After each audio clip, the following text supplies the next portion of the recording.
The House will come to order. Today, the Pledge of Allegiance will be led by Representative Weinberg, House District 51. Good morning, fellow colleagues. Happy Friday.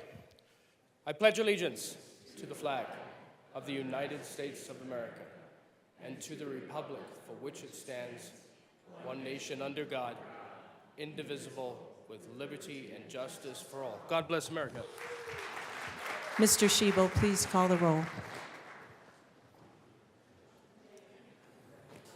Representatives Amabile is excused. Armagost, Bacon, Byrd. Representative Byrd. Excused. Bockenfeld. Here. Basenecker.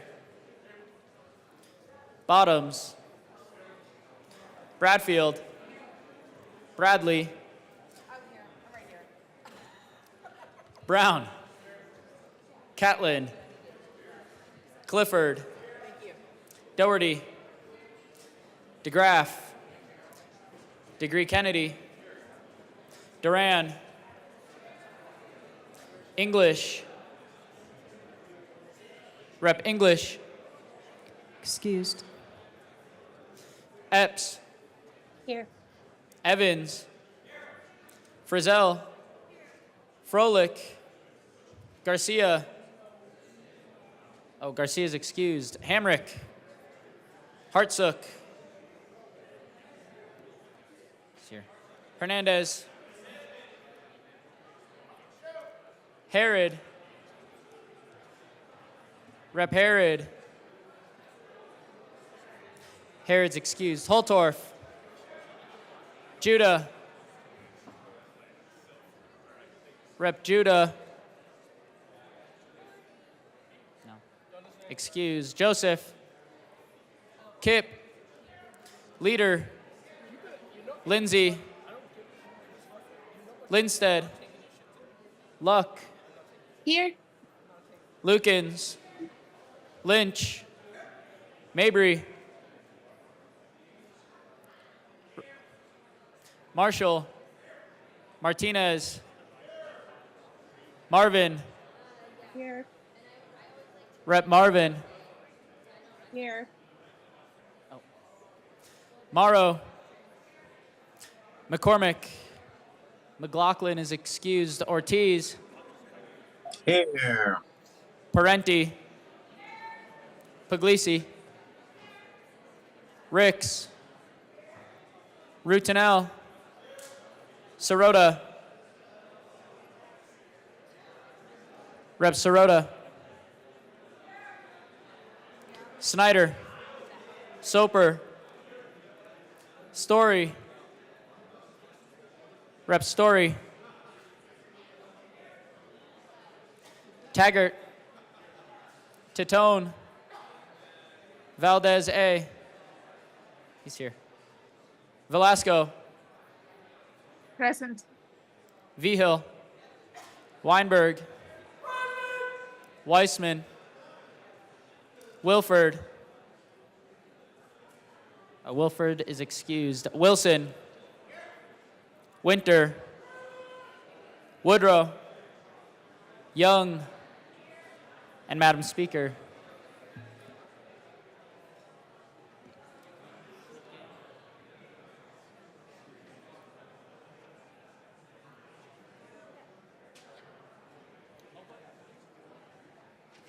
That's okay. I wasn't watching. With 57 present, 8 excused, we do have a quorum. Representative Weinberg and Representative Weinberg. Good morning, Madam Speaker. It is a privilege to serve with you.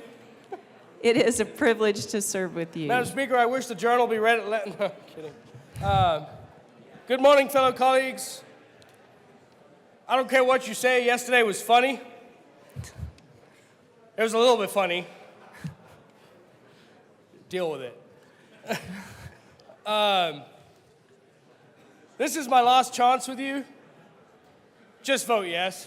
Just be done with it. I don't want to read bills at length. You don't want me to read bills at length. Madam Speaker, I move that the Journal of Thursday, February 1st, 2024 be approved as corrected by the Chief Clerk. Members, you have heard the motion. And it was only a little bit funny. That the journal be approved as corrected by the Chief Clerk. All those in favor say aye. Aye. I need something. All those opposed, no. No! The ayes have it. The motion is adopted.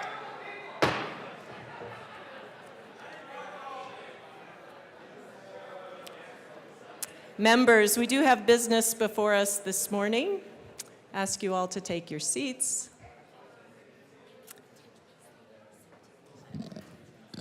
You don't? Introduction of our first resolution. Mr. Schiebel, please.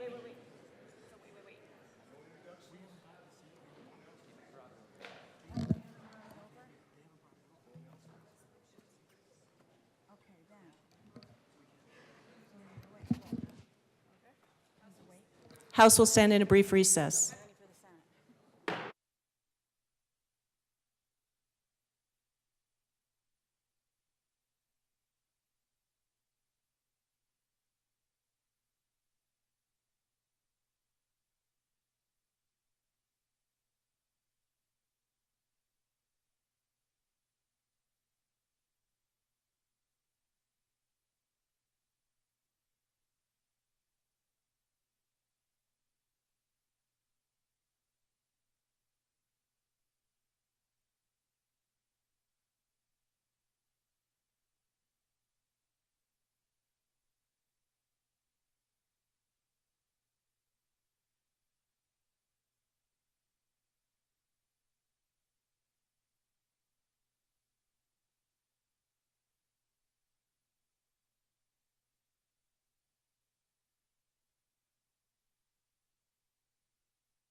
The House will come back to order. Thanks, members. This is a Senate joint resolution and is slightly delayed because, you know, the Senate moves slow. So we're going to take a few announcements and introductions at the moment. Representative Catlin. And Representative Soper. Thank you, Madam Speaker. It's an honor to serve with you. And an honor to serve with you. Members, I'd like to announce that today's a special day. We have with us Club 20 will be in the building and will be available to talk to any of you, and they would like to. We have, and I just want to, I want to announce that they're here.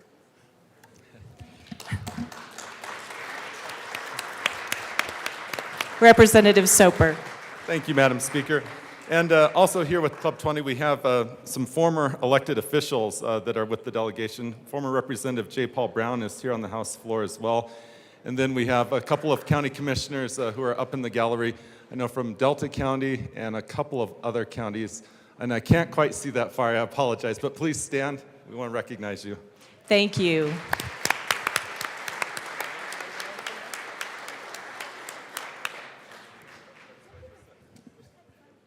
Representative Bradley.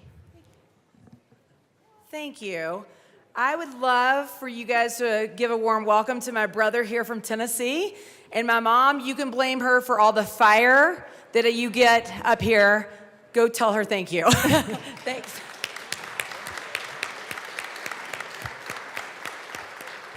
Representative Weinberg. Thank you, Madam Speaker. So everybody, I was wrong on the deadline for the Valentine's cards. It's actually next Tuesday. If you haven't filled one out, grab one off my desk, drop it in the red box. We still have some more time. I've got plenty to hand out. If you still need one, let me know. Thank you. Thank you.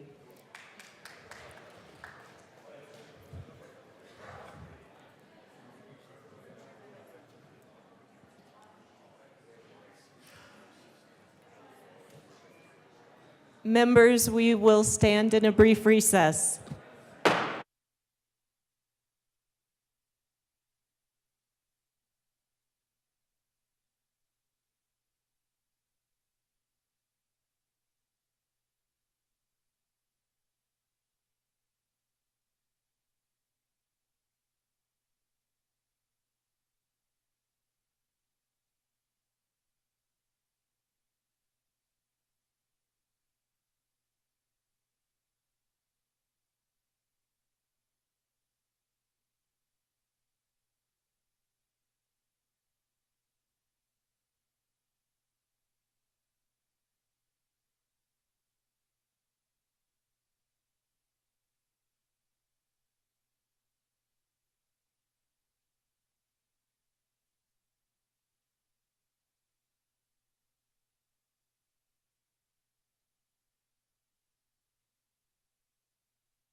The House will come back to order. Madam Majority Leader. Madam Speaker, I move to proceed out of order for consideration of resolutions. Seeing no objection, we will proceed out of order for resolutions. Mr. Schiebel, please read the title of House Resolution 1004. House Resolution 1004 by Representative Duran concerning changes to the rules of the House of Representatives affecting reading bills at length and procedures that apply at the end of a legislative session. Madam Majority Leader. Madam Speaker, I move for the adoption of House Resolution 24-1004. Thank you. Please proceed. Thank you, Madam Speaker. Members, today I present you an important resolution to help promote the respectful and effective operations of the House. We are here to do the work our constituents sent us to do, which demands that we engage in respectful, meaningful conversations and debate. The reason this is important is because it is essential to our ability to get the work done and to deliver for Coloradans. In recent years, requests for having bills read at length have increased considerably. Once a rare occurrence, reading bills at length has now primarily become a delay tactic designed to stop policies that the majority of Coloradans support. To be clear, it is completely within members' rights to read bills at length. No one disputes that. However, this resolution seeks to restore some integrity to that process to ensure that the requests are made in good faith and that our institution functions as intended. The resolution is broken up into two parts, with the first part addressing reading bills at length. In 2022, the Senate adopted a rule change on reading bills at length, and this largely mirrors these rules. Specifically, it will require any member making the request to read a bill at length during second or third reading to remain in the chamber during the duration unless they need to go to the bathroom, water, or other short break.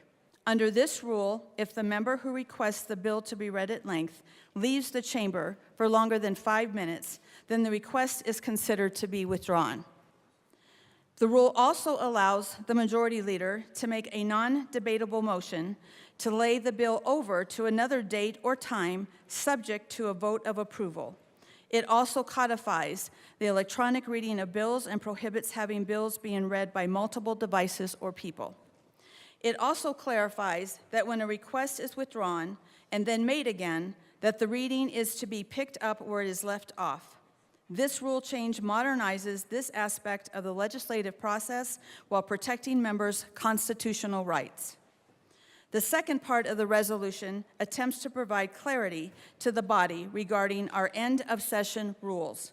Many of you might recall that toward the end of session and during a special session, leadership declares that we are in the last days of session. The exact timing of this has varied year over year and has sometimes caused confusion and competing interpretations of our rules under various circumstances. To provide the utmost clarity to the entire body, the second part of this resolution triggers our end of session procedure to occur after the 110th day of legislative session or during a special session. This will be reflective in 4 House rules regarding committee reports, third reading amendments, motions for reconsideration, and Senate amendment to House bills. I ask for a yes vote today. Thank you. Minority Leader Puglisi. Thank you, Madam Speaker. On behalf of our caucus, we had some conversations, and we object to this resolution. The part that we object to most strongly is the suspension of the rules in the last 10 days of session. As many of us remember, during the last 3 days of session, when the rules were suspended, our voices were silenced. We were not allowed to represent the people of Colorado that elected us to be here. And our caucus has some extreme issues with that. The majority leader, which I respect, talked about constitutionality.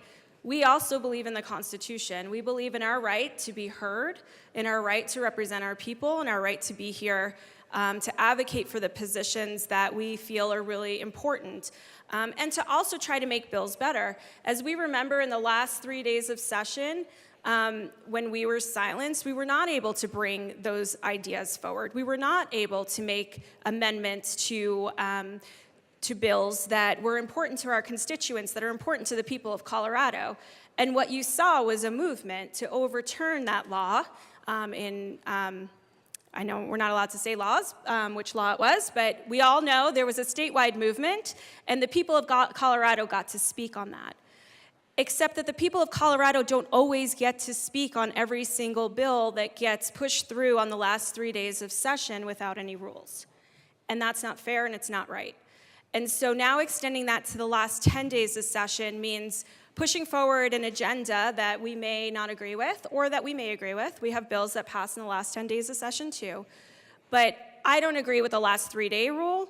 My caucus doesn't agree with that rule being suspended at all, but now we're extending it to 10 days, and that we have some strong objections to our voices being silenced.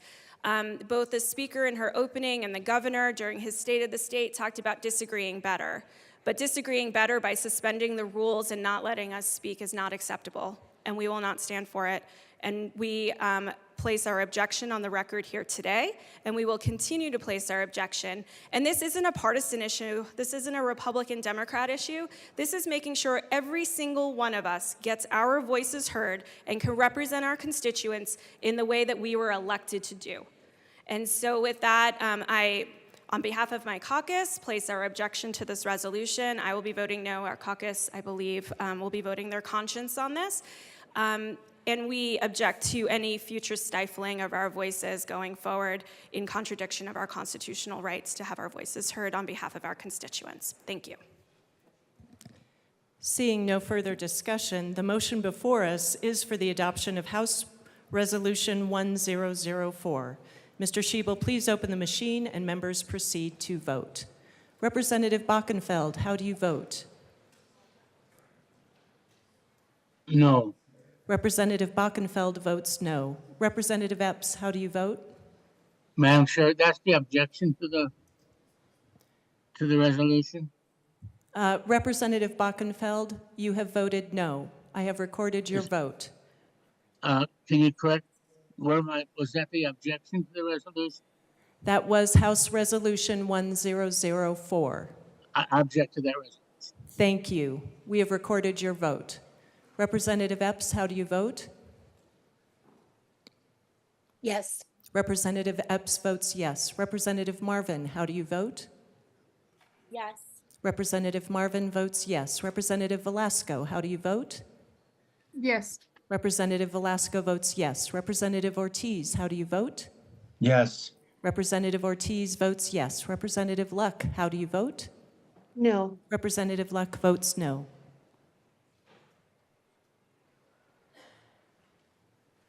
Please close the machine. With 42 aye, 19 no, 4 excused, House Resolution 1004 is adopted. Co-sponsors.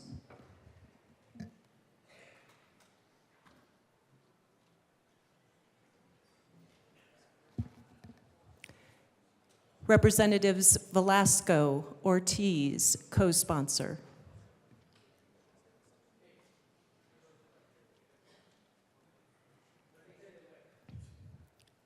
Please close the machine.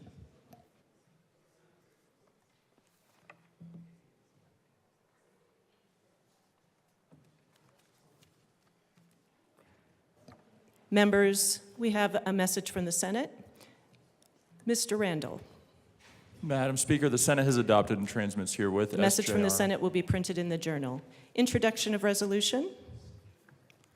Senate Joint Resolution 6 by Senators Fields and Gardner, also Representatives Duran and Puglisi, concerning the designation of February 4th as Missing Persons Day in Colorado. Thank you. Madam Majority Leader. Madam Speaker, I move that the rules be suspended and Senate Joint Resolution 006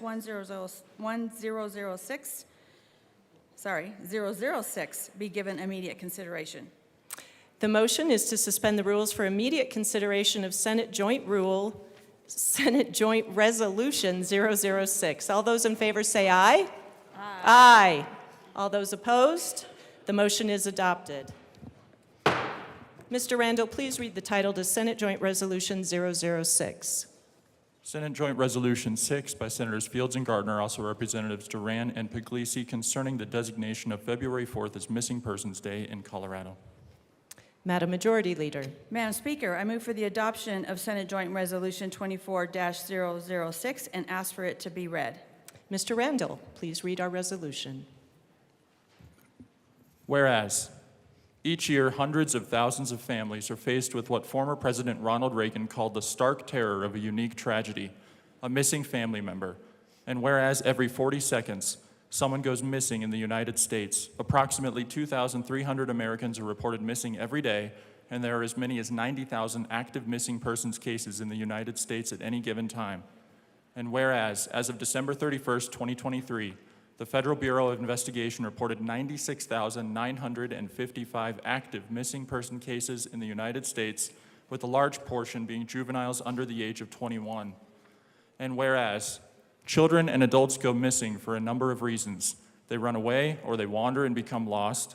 They disappear under circumstances indicating that their disappearance may not have been voluntary, or they go missing under suspicious circumstances indicating that they may have been in physical danger or the victims of foul play. And whereas in 2002, then Colorado Governor Bill Owens signed House Bill 02-1083, establishing the AMBER, America's Missing Broadcast Emergency Response Alert Program in Colorado, named after 9-year-old Amber Hagerman, who was abducted and killed in Texas in 1996. The program ensures that local law enforcement agencies can use Colorado's emergency alert system to broadcast information to alert citizens of missing children. And whereas since 1996, Amber Alerts have successfully recovered 1,161 children.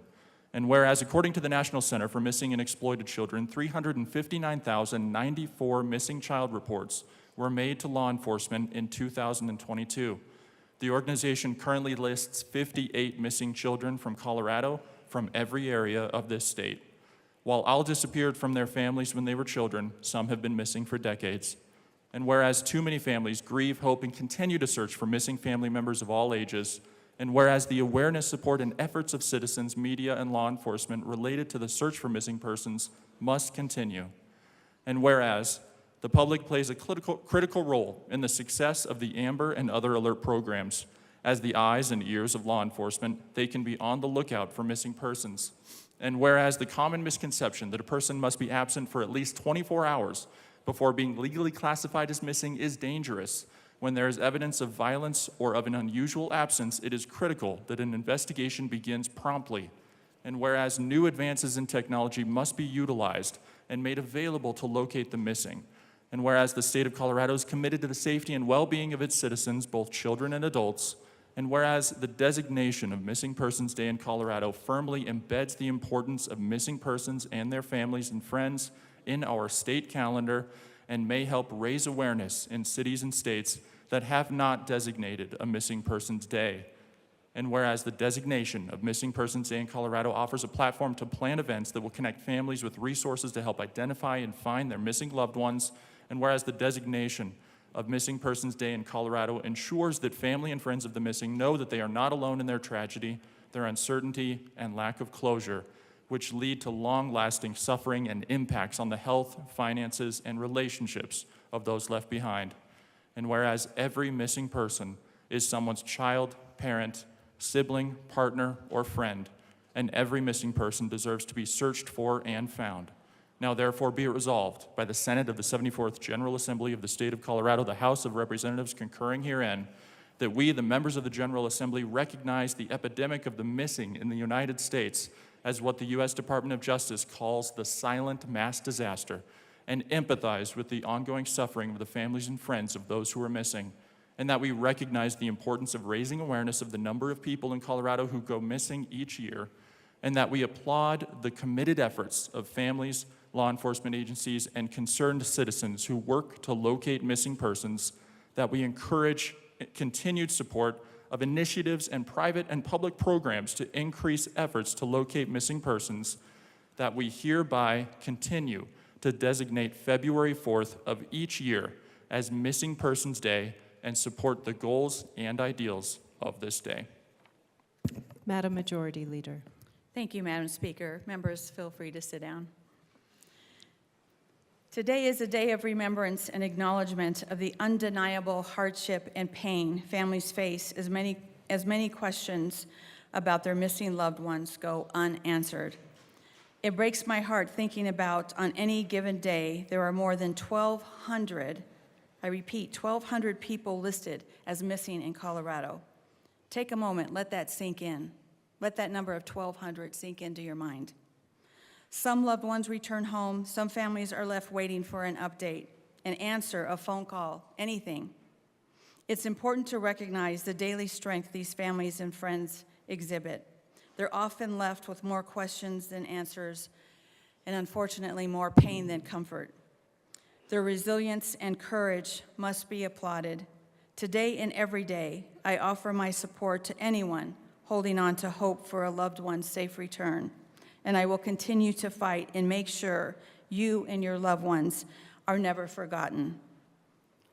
Today, I would also like to acknowledge any guests that we have here in the chamber. If you could please stand.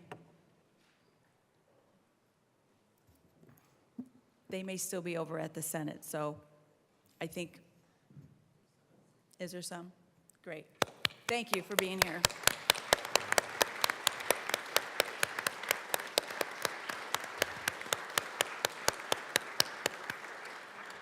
Thank you for joining us today.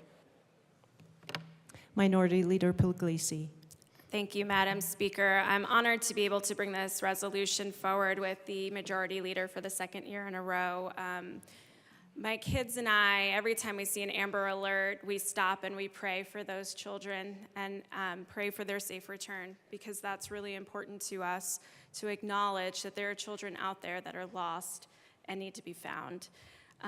Our heart just goes out to those families. I couldn't imagine the pain that you've been through, but we are here, as the Majority Leader said, to support you and continue to raise awareness to this issue so that we can bring all of these children home to their families. And so please reach out to us and let us know how we can be of help to you. We are here for you, and I appreciate the opportunity to talk about this resolution a little bit today with all of you. Thank you. Seeing no further discussion, the motion before us is the adoption of Senate Joint Resolution 006. Mr. Schiebel, welcome back. Please open the machine and members proceed to vote. Representative Bockenfeld, how do you vote? Representative Bockenfeld, can you unmute yourself? Yes. Representative Bockenfeld votes yes. Representative Epps, how do you vote? Yes. Representative Epps votes yes. Representative Marvin, how do you vote? Yes. Representative Marvin votes yes. Representative Velasco, how do you vote? Yes. Representative Velasco votes yes. Representative Ortiz, how do you vote? Yes. Representative Ortiz votes yes. Representative Luck, how do you vote? Yes. Representative Luck votes yes. Please close the machine. With 61 ayes, 0 no, and 4 excused, Senate Joint Resolution 006 is adopted. Co-sponsors.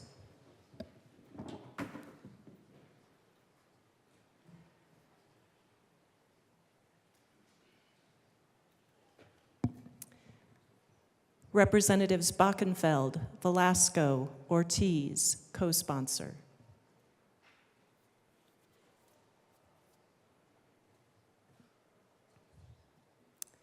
Please close the machine.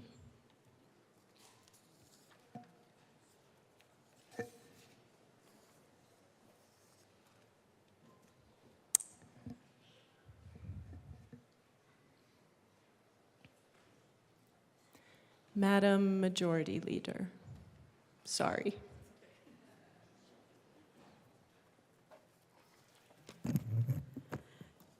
Thank you, Madam Speaker.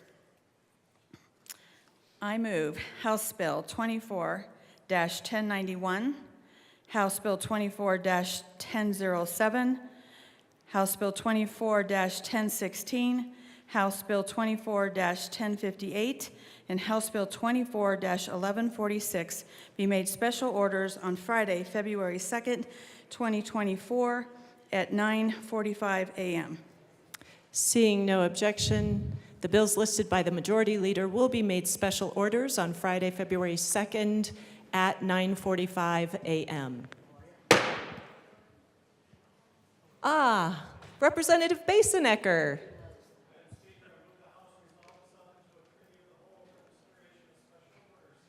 Members, you have heard the motion. Seeing no objection, Representative Basenecker will take the chair.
The committee will come to order. With your unanimous consent, the bills will be read by title unless there is a request for a reading of bill at length. Committee reports are printed and in your bill folders. Floor amendments will be shown on your screen and on the iPads. Bills will be laid over upon motion of the Majority Leader, and of course, the coat rule is indeed relaxed. Mr. Schiebel, please read the title of House Bill 24-1091. House Bill 1091 by Representatives Brown and Titone, also Senators Cutter and Hawkes Lewis, concerning prohibiting restrictions on the use of fire-hardened building materials in residential real property. Representative Brown. Thank you, Mr. Chair. I would like to move I move House Bill 1091 and the committee report. To the committee report. Thank you, Mr. Chair. During the committee, we made a small amendment to make sure that we were utilizing the most recent version of fire hardening standards at the national level and further clarified the intent of the bill. We'd ask for an aye vote. Thank you. We'd ask for an aye vote on the committee report. Is there any further discussion? Seeing none, the question before us is the adoption of the Transportation, Housing, and Local Government Committee report. All those in favor say aye. Aye. All those opposed, no. The committee report is adopted. To the bill. To you. Representative Titone. Thank you, Mr. Chair. It's an honor to serve with you. It is an honor to serve with you, Representative. All right, thank you very much. So, House Bill 1091. This is a bill that we need to pass, and there's a lot of reasons for this. So, if you live in an HOA or a covenant-controlled community, you have to obey what those covenants tell you to do. And you can be fined if you do not obey those covenants. They're very difficult to change. If you want to change covenants, you need 2/3 of a threshold to get those covenants changed. And in most cases, you can't even get a quorum to pass a budget in a lot of communities because participation is so low. So when you have these covenants being restrictive on the kinds of materials that you can put on your house, whether that be the roof material or the type of fence that you could put in, for example, a cedar fence, some covenants specifically say cedar fence so much high going up to your house. It says that you have to have cedar shake shingles. These are in the covenants. And as much as people would like to change them, they're very, very difficult. So we want to make sure that people have the option to be able to change the material on some of these elements because it's protecting their home. If you have a wooden fence going up to your house, that can be a danger of fire, and under current rules and current covenants, you have to have that. You can't put anything else, even if you wanted to. So this bill gives people the option to be able to change that to a different kind of material. Whether it be- Representative, I'm just going to pause you real quick. My apologies. Members.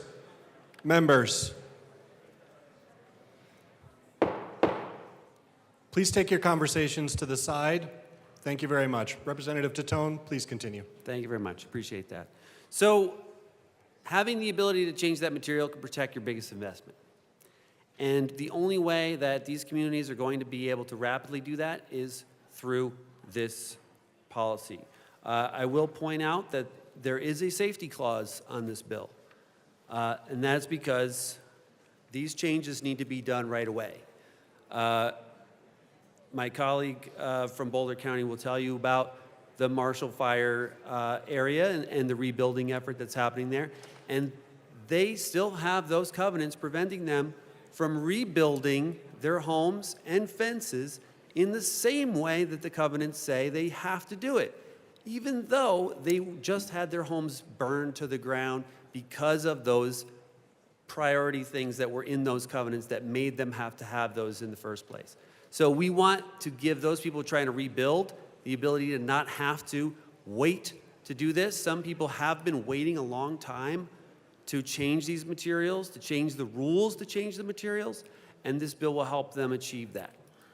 So there's urgency to get this into law so those families rebuilding can build their houses in a way that they are protected and safe from future events. So this is a really good bill. I hope you can support it and vote yes.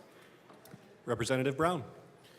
Thank you, Mr. Chair, and thanks to my colleague from Jefferson County for all of her help on this bill and for her leadership on protecting homeowners, particularly in areas in HOAs and in restricted covenant communities. You know, in the wake of the Marshall Fire, my community has become incredibly aware of the importance of rebuilding in a resilient way. Many homeowners are interested in protecting their properties and their neighbors by including fire-resistant materials, but there are restricted covenants in their neighborhoods or in their HOAs that are preventing that.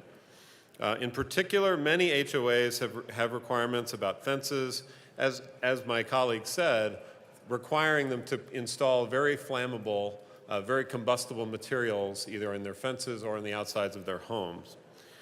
We've learned from folks at the Insurance Institute for Business and Home Safety that a wooden fence is a wick or a pathway right between different homes. And if one home is on fire, that fence will carry that fire into the next home.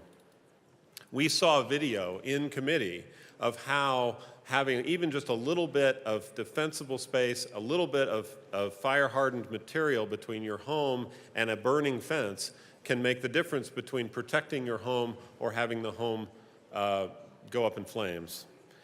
The key lessons here are that we ought to be able to use materials that will help to resist the spread of fire should a wildfire strike.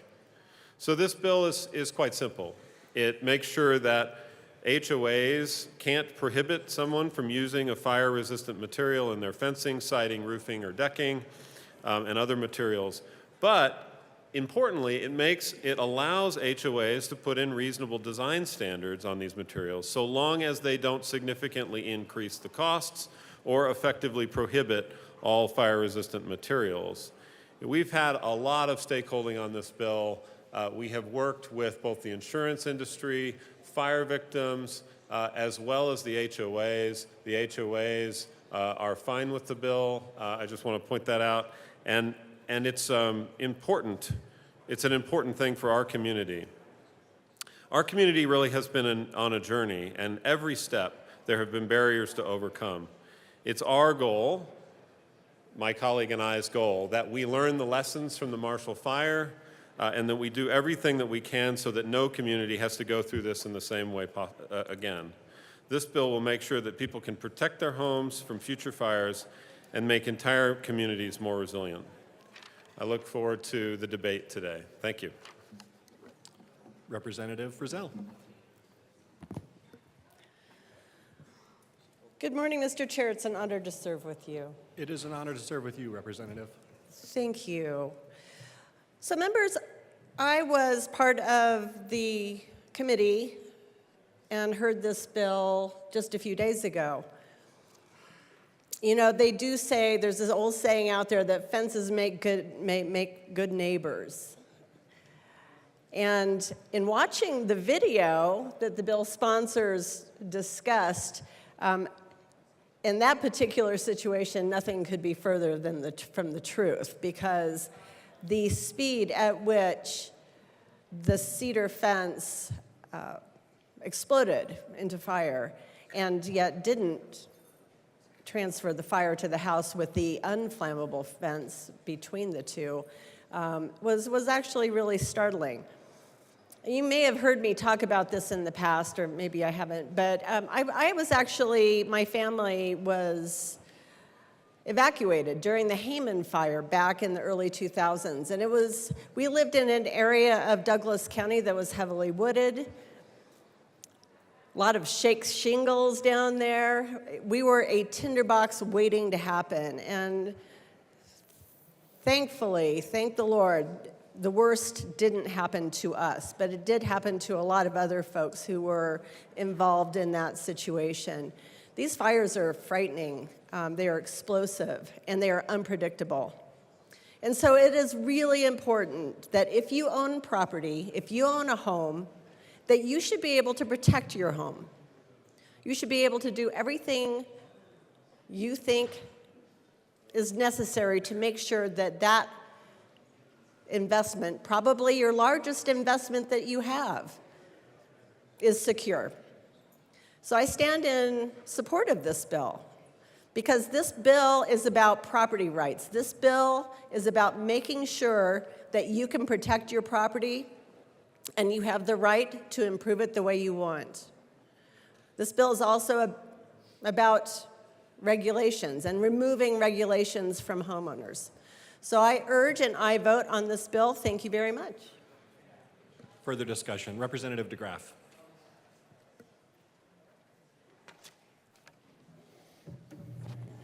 Thank you, Mr. Chair. I'm not against the standards. I think they're a great idea. I think the market will take care of that. The insurance companies will certainly take care of that.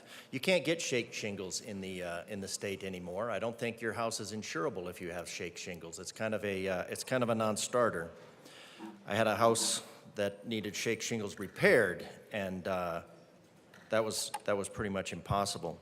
Insurance companies, typically, they will incentivize sprinkler systems, they will incentivize alarm systems, they will incentivize, in this case, I would expect that they will incentivize building materials.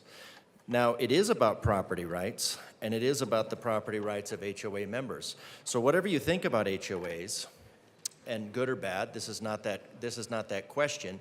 This is a matter of, you have a group of people, a collective people that signed on, and they said, as a group, we are going to, what I would say, limit our creativity in and around these certain areas. And it's not necessarily a bad thing to have a 2/3 majority that's required. If this is such a fantastic idea, if this is so good, then this should be not a problem at all to convince the HOA. To go in, make the case to the HOA. This is another case where somebody wants something done, and they come to the legislation and say, I want you to bypass and expedite this. And it would expedite it, but this is another realm of government overreach. So this is just making the state your HOA. So if you think an HOA is responsive when it's your neighbor and a couple others, think about how unresponsive your HOA is when it's bureaucrats in Denver that are making the decisions for your home, for your neighborhood.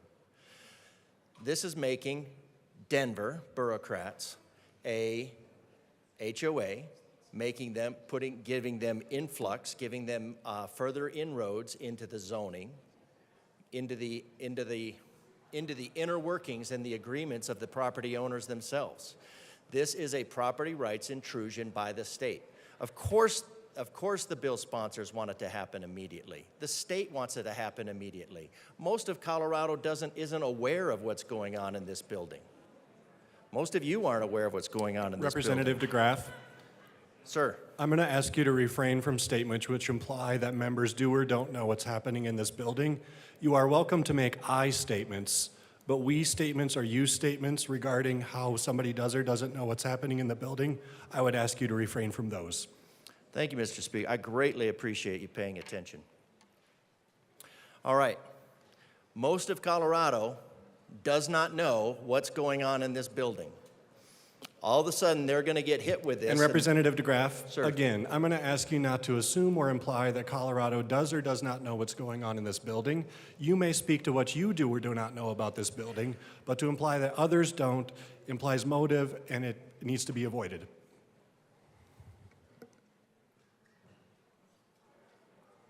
Interesting. Well, Mr. Speaker, when I take a general poll of Coloradans and I ask how many pieces of legislation can be passed in a session in approximately 100 days by 100 lawmakers, I never get an answer of over 50, and that's with a cringe. And when I tell them it's upwards of 500 and more, then I get a gasp.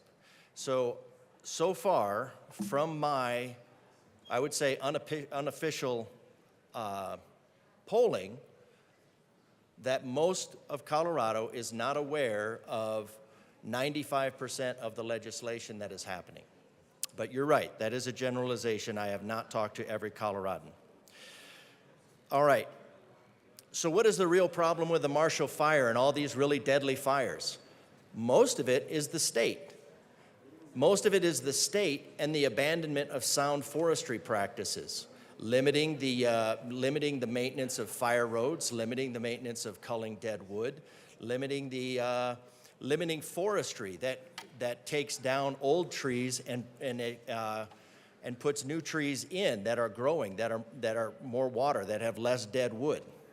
So instead of the state solving the problem by going back to sound forestry practices that caused our forest to thrive and to grow.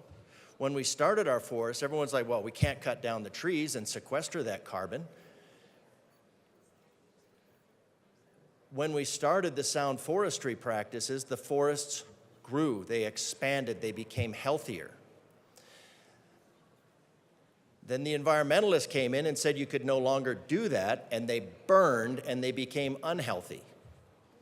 They became unhealthy and then they burned, would be the appropriate order. So where could the state solve this problem like the Marshall Fire? Returning to sound forestry practice. Does the state have any inclination to do that? No, none at all. So what they're going to do is they're going to step into zoning and they're going to pretend to solve the problem by revoking some of the property rights and usurping the homeowners. Yes, there is a homeowners association. It is an association of the homeowners. The homeowners got together and they said, we want these rules and we want, and the impact of every neighbor has an impact on what it does. And so asking somebody to go and make essentially a business case, a scientific analysis of what you should do in that area is just sensical. If you can't convince 2/3 of your neighbors that yours is a good idea, it might not be a good idea. There's lots of building materials. There's lots of different options. And what this does is say carte blanche. What is it? This doesn't specify. This is the typical create a problem and then solve it with more government intrusion.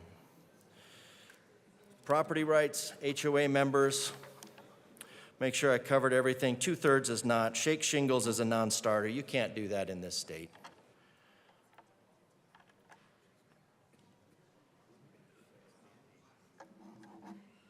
If it's mandated, you can't get the shake shingles anyways in the home, and there's no insurance company that will insure them. Shake shingles used to be pretty prevalent in the state for the aesthetics, and you can't find them anymore, not even to repair. You can't even get a shake shingle roof repaired in Colorado Springs.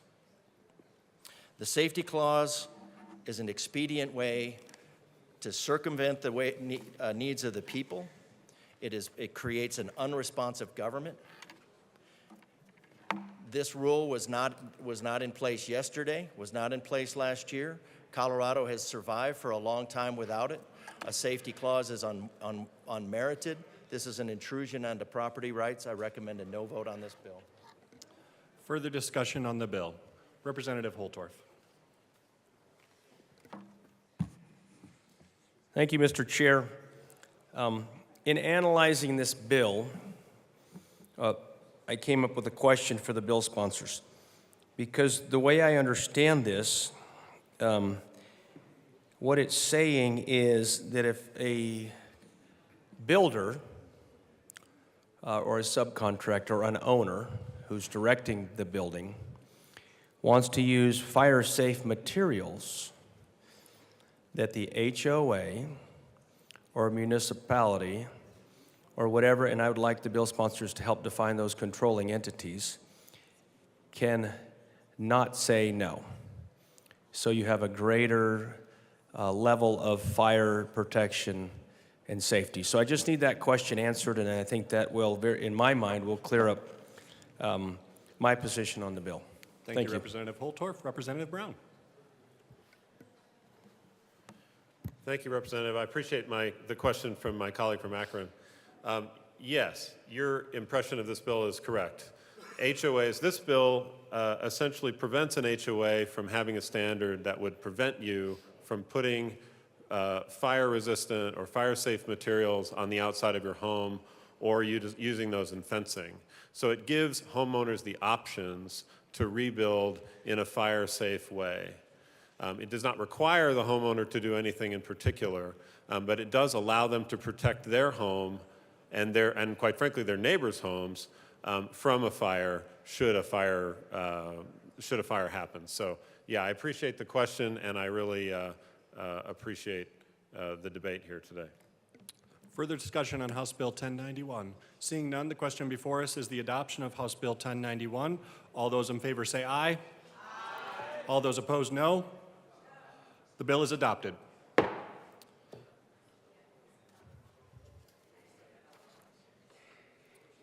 Mr. Shebo, please read the title to House Bill 24-1007. House Bill 1007 by Representatives Rutinel and Mabry, also Senators Exum and Gonzalez, concerning residential occupancy limits. Representative Mabry. Thank you, Mr. Chair. I move House Bill 1007 in the committee report. To the committee report. You, sir. Raise your hand.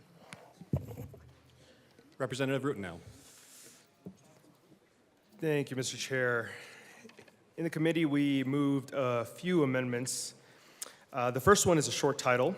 It references the HOME Act, the Harmonizing Occupancy Measures Equitably Act. Another component of it was to outline the objectives of the bill, namely to increase affordable housing options, to enhance economic activity, to reduce housing discrimination, to encourage more efficient use of housing and resources, and to mitigate loneliness and social isolation and promote a sense of belonging and community cohesion by encouraging living arrangements that foster community and social connections.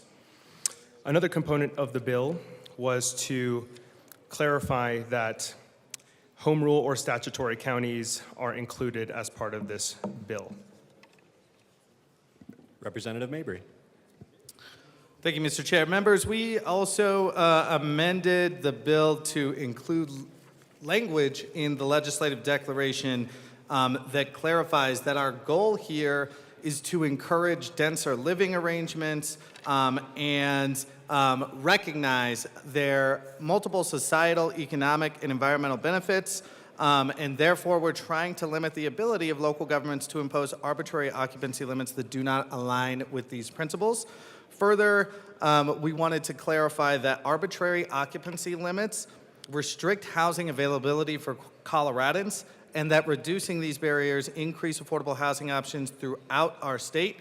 So we clarified it is therefore necessary to mandate that residential occupancy limits within Colorado be determined solely based on health and safety considerations. Finally, working with stakeholders, we clarified some language to meet some legitimate concerns that we heard about fire codes. We included some language to specifically point out fire codes. We also heard from an organization representing Colorado counties about concerns related to wastewater and water quality standards and how these occupancy limits might intersect with septic tanks. Working with them, we included some language that says that you can look at CDPHE environmental and wastewater quality standards to making occupancy limits. And with that, we urge an aye vote on the committee report. Representative Wilson. Thank you, Mr. Chair. A couple questions before we continue our discussion on the committee report. In current statute, Title 30 and 31, we have the ability to make regulations for group homes and how many people can be in that group home, making sure that these individuals have the right ratio of care. So I would like to know from the bill sponsors how that is addressed in this bill. Representative Mabry. Thank you, Mr. Chair. Appreciate this question. So what we're trying to do in this bill is make it so that occupancy limits are about health and safety standards. Right now, too many occupancy limits in this country are based on the number of people per room, for example, and that is not actually aligned with how we can measure true health and safety on who is living together. And so group living, of course, will be addressed. But any regulations that impact group living will have to take into account what we're putting in this legislation. Group living can be limited according to demonstrated health and safety standards, looking at international building code standards, which most municipalities in this country already look at and have reasonable breakdowns on the number of people who can safely live together, fire code regulations, and CDPHE wastewater and water quality standards. So occupancy limits can still be put in place, limiting overcrowding in group living situations, but they have to be based on health and safety standards. Representative Wilson. I just want to state that I believe Title 30 and 31 claim 8 people in the household for group living. I'm assuming that's based on some sort of standard. I think this might conflict with that. But moving on. Mr. Chair, I'd like to move Amendment L006 and have it displayed. 1 second, we'll get that properly displayed.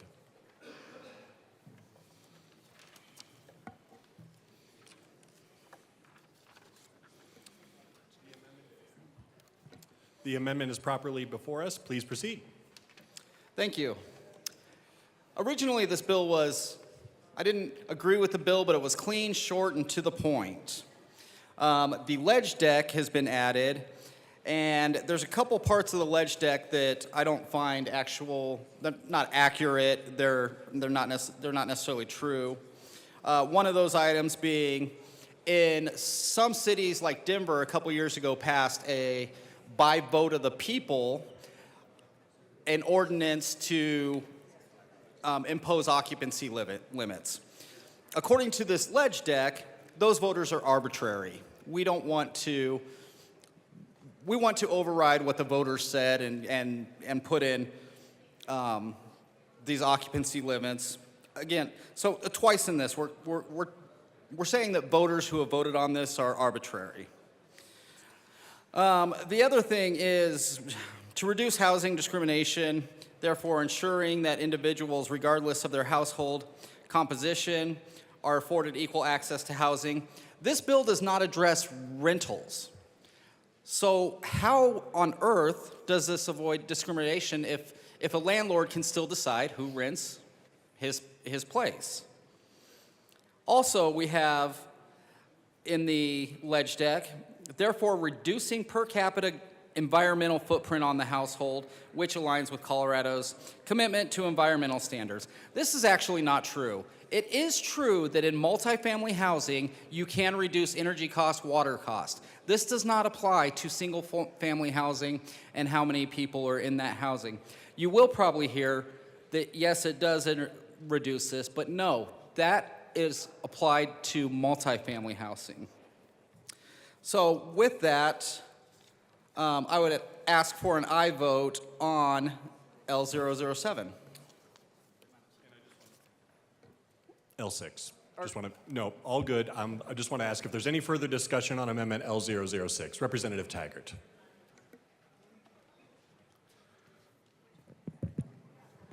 Thank you, Mr. Chair. It's an honor and also a privilege to work with you. I would share the same sentiments, Representative Taggart. Thank you. I rise in support of this amendment, and in particular this section that removes lines 6 through 24 in the committee report. And I want to read a particular line. Letter B, certain arbitrary occupancy limits restrict housing availability for Coloradans. I know in my caucus that are several of us that have been mayors. There are several that have been council members. There are several that have been county commissioners. And I think that also applies to my colleagues over here on the left. I take offense when I'm told that we manage our local governments with the term arbitrary. There's nothing arbitrary at all when we look at occupancy. We look at occupancy from the standpoint of safety. We look at occupancy from the standpoint of capacity. And we make those decisions on occupancy accordingly. And now, by way of these words, we step in and say, as a state legislature, that we know better than our local elected officials. Really. I think you have to be on the ground and be a local elected official to understand those elected officials are closest to the constituents of Colorado, and they don't do things in an arbitrary manner. I again voice my support of this valuable amendment. Minority Leader Puglisi. Thank you, Mr. Chair. I too rise in support of this amendment as a former county commissioner. I I want to echo the sentiments of my former mayor in Grand Junction. And I just want to be very clear here. The state does not have a role in regulating the public health, welfare, and safety that is in the purview of local governments. Local governments have that charge. We must regulate, whether it's occupancy limits, housing, zoning. We do all of that in mind of public health, welfare, and safety. So I take issue at anything that may or may not be said as far as county commissioners are not doing their jobs and not caring or taking into account local public health, welfare, and safety. I also want to remind people in this chamber that it is the state you're elected, right? We are elected, but local government officials are also elected. Special districts are also elected, and they're elected to represent their people and their constituents. And so I want to make sure that we're having the right discussions as far as housing concerns, the issues with housing, and making sure that we don't forget that local governments are also elected and are answerable to their people in mind of public health, welfare, and safety. So I support this amendment and ask for this body to support it as well. Thank you. Further discussion. Representative Rutenau. Thank you, Mr. Chair. The legislative declaration is an important clarification of the bill. It still allows for municipalities to set occupancy limits based on health and safety. We urge a no vote. Thank you. Is there any further discussion on the amendment? Seeing none, the question before us is the adoption of Amendment L006 to the Transportation, Housing, and Local Government Committee report. All those in favor say aye. Aye. All those opposed, no. No. The amendment is lost. Back to the committee report. Representative Wilson. Thank you, Mr. Chair.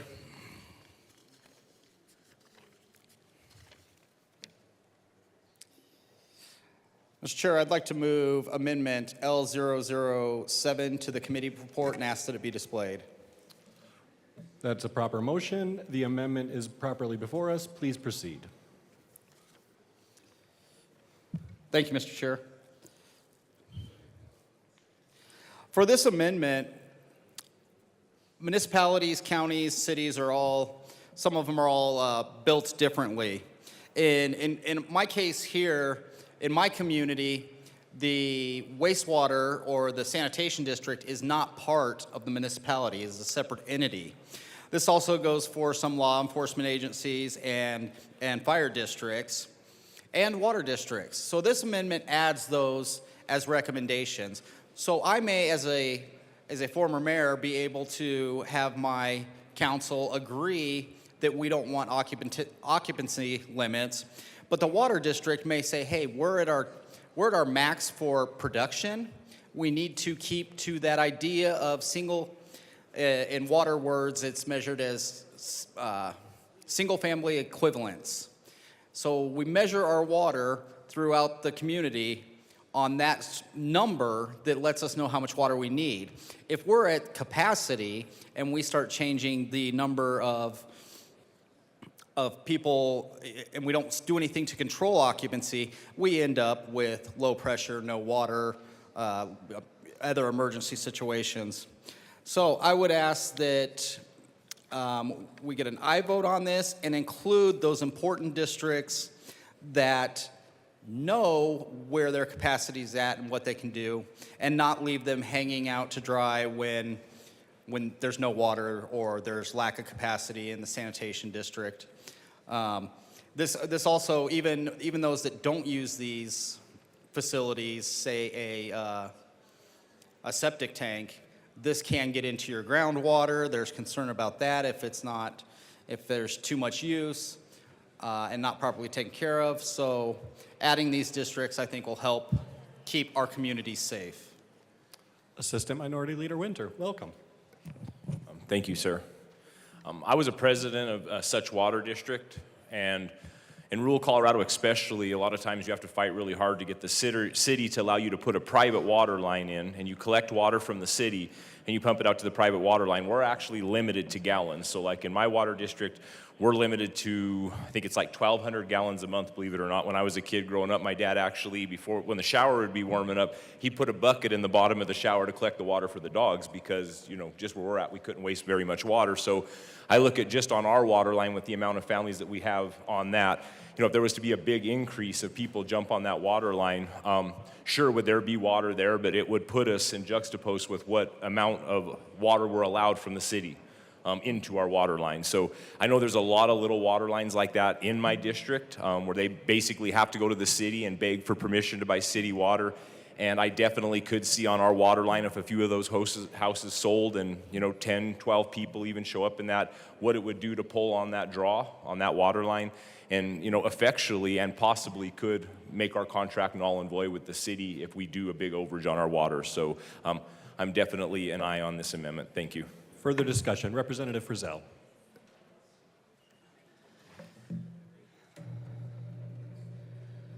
I always go after tall people. Sorry. Thank you, Mr. Chair.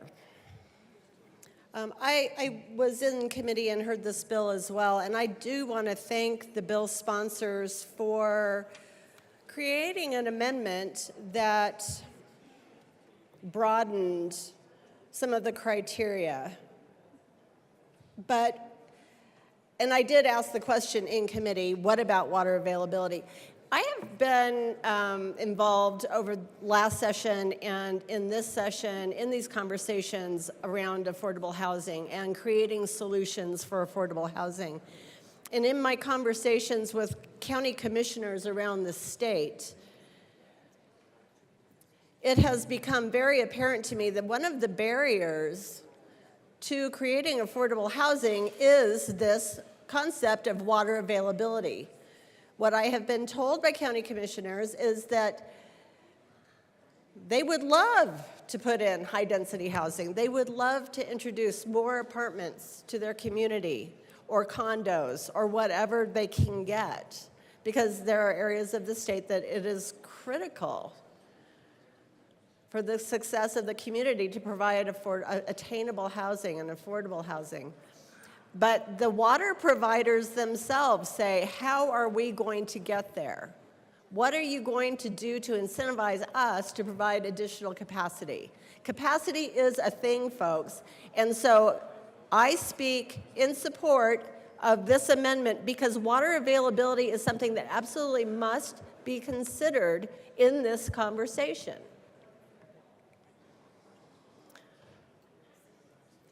In many conversations, actually.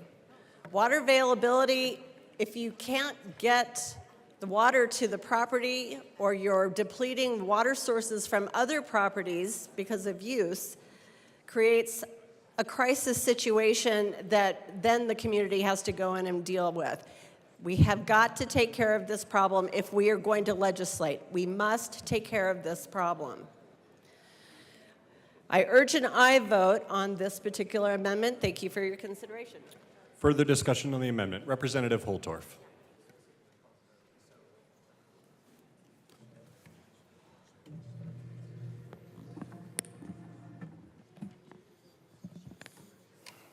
Thank you, Mr. Chair. Thank you, esteemed colleagues. I've oftentimes come to the well to talk about the third and fourth order effects of legislation that hasn't thought beyond the first line question. So I have a question for the bill sponsors, and I'm going to wait until I have their attention, sir. And Representative Holtorf, you're welcome. Just make your question, and the sponsors will, of course, listen, but we can't dictate the behavior of another member from the well. Thank you. I believe I now have their undivided attention, and I appreciate your leadership. But this is a very important question. And as you address who determines occupancy, this amendment addresses a very important point. And I want to highlight this to the bill sponsors because of the importance of the amendment, but I also want to see if they can answer the question when the third or fourth order effect does occur in this case. So for those of us that have worked in general contracting and construction, Homes are built and designed for a certain number of occupants. Now, in the country, because I am a rural representative, in almost all of the rural homes outside of a municipality, this is important now, this is important, the wastewater management system is a septic system. So, understanding occupancy, understanding construction and design, understanding systems design and systems build, both current and future. What happens in a hypothetical scenario where you have a home that's designed for 4 occupants? This bill passes with a prohibition now, and perhaps in this scenario, perceived or real, fiction or nonfiction, there are 12 people now living in this dwelling. Now, I understand the bill sponsor's desire to fix the housing problem, which is going to be exponentially exacerbated by the number of people that are coming to Colorado now. But what happens with the wastewater? What happens in those wastewater systems when now they are over capacity? And now you have a health issue or you have a public health problem. What happens to the bill sponsors when everything gets backed up and the bubbly starts bubbling up in your sinks, your toilets, your showers? What happens? Because now we have exceeded the design capacity of those systems due to this misguided bill. But I will tell you that with this amendment, now it offers the bill sponsors a consideration for addressing the problem. If they just cursorily dismiss this amendment, then they don't address this problem, which is a very real problem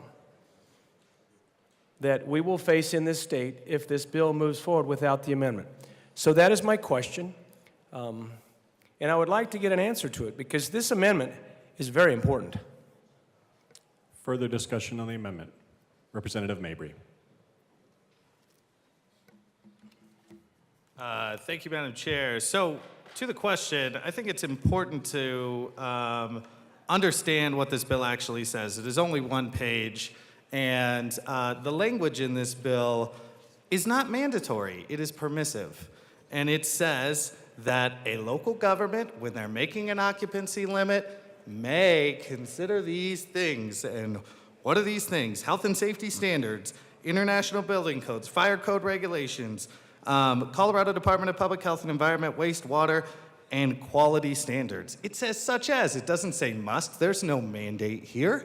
And so it also doesn't say you can't consult with local law enforcement. And so I appreciate the last question, which demonstrates some examples of health and safety standards that a municipality may consider, because again, this language is permissive and not mandatory. And so because of that, we believe that the language in the amendment is not necessary and urge a no vote.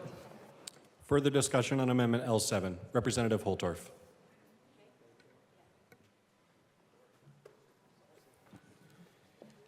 Thank you, Mr. Chair. So I heard from the sponsors that this is permissive. So if it's permissive, what's the point? What's the point? And if it's so permissive, then why balk, B-A-L-K, I think, balk at the amendment? Why balk at this amendment, which arguably addresses the issue that I've presented, which can be a really messy issue? Further discussion on Amendment L7. Representative Armick. Thank you, Mr. Chair.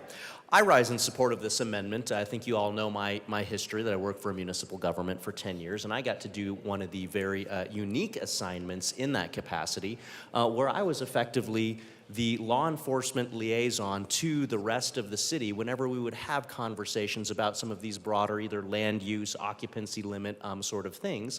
And I was the person that had to go read all of the land development code and understand what the public safety nexus to it was. And so that's why I rise in support of this amendment. amendment here because, as we just heard, this is permissive language.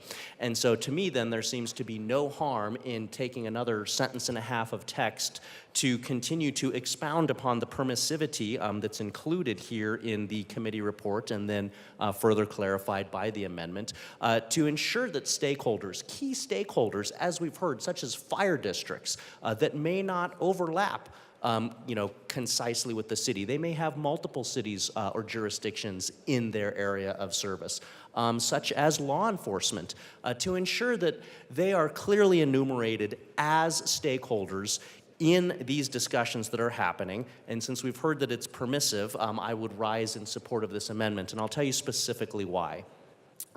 One of the specific issues that I encountered in this area when I was working for that municipal government was a recommendation that I made as law enforcement to some proposed new construction that obviously had some occupancy considerations associated with it. And the particular occupancy consideration that was associated with it was the construction and the layout of the parking lot. And so I was able to provide input to that because we know as occupancy goes up, there's, folks have cars, there's going to be more cars that are needed. And so I was able to provide some public safety input around the layout of the parking lot, which was explicitly tied to the occupancy, the proposed occupancy of that particular development, noting that the way that the parking lot was laid out would unfortunately cause a public safety concern because it was creating what we call dead spaces, areas where basically the cars that were tucked in the corner where nobody could see them would be at a greater risk of either being stolen, trespassed, broken into, having their catalytic converters sawed off, things of that nature. And so that's why I support this amendment, because this amendment ensures that those key stakeholders are going to be enumerated as being able to provide consideration and have that consideration statutorily recognized in the law, in the legislation, as being valid and important in protecting that demonstrated public health and safety standards. And so since we've heard the sponsors say that we've got permissive language here on page 2, line 23 of the committee report, I rise in support of this amendment to ensure that we're just continuing to enumerate those stakeholders and that their input is valid in defending that public health and safety concern. Representative Wilson and then Taggart.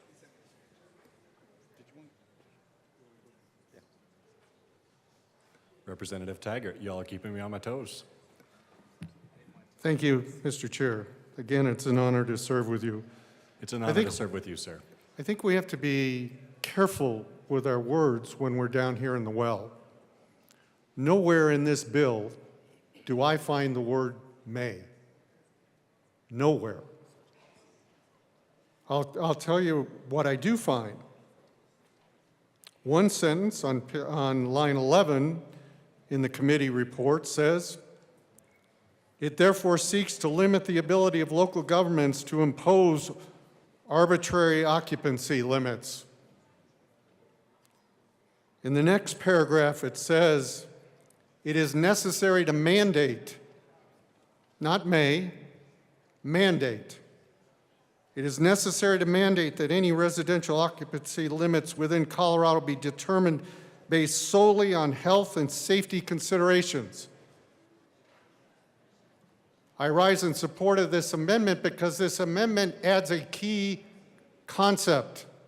It's called capacity. And we have, at a local government level, capacity issues, as my colleagues have brought out, in water. We have capacity issues as it relates to wastewater. We have capacity issues as it relates to parking and infrastructure. Those are not arbitrary. Those are very real concerns that do they ultimately at some point tie back to safety? The answer is yes. But there is nothing other than this amendment that deliberately goes after capacity issues. And please, don't tell me that there's may in this when the words mandatory and limit are not may whatsoever. Representative Wilson. Just to continue on with what my colleague mentioned, we've already discussed the fact that the committee report says, seeks to limit the ability of local governments. It is necessary to mandate. But then in the details, it even goes on further to say limits based only on demonstrated health and safety issues. So you're telling communities you must have an issue before you can do something along the lines of health and safety. And it lists several broad codes: International Building Code, Colorado Department of Public Health and Environment. So you're saying a municipality has to go to the health department to get permission to pursue health and safety. And that only applies to water and wastewater quality standards. It doesn't apply to ability or capacity. So again, this is not a may instance. This is a you will. So I ask for a yes vote on this amendment. Further discussion on Amendment L7. Seeing none, the question before us is the adoption of Amendment L7 to the Transportation, Housing, and Local Government Committee report. All those in favor say aye. Aye. Opposed, no. No. The amendment is lost. We are back to the committee report. Representative Wilson. Thank you, Mr. Chair.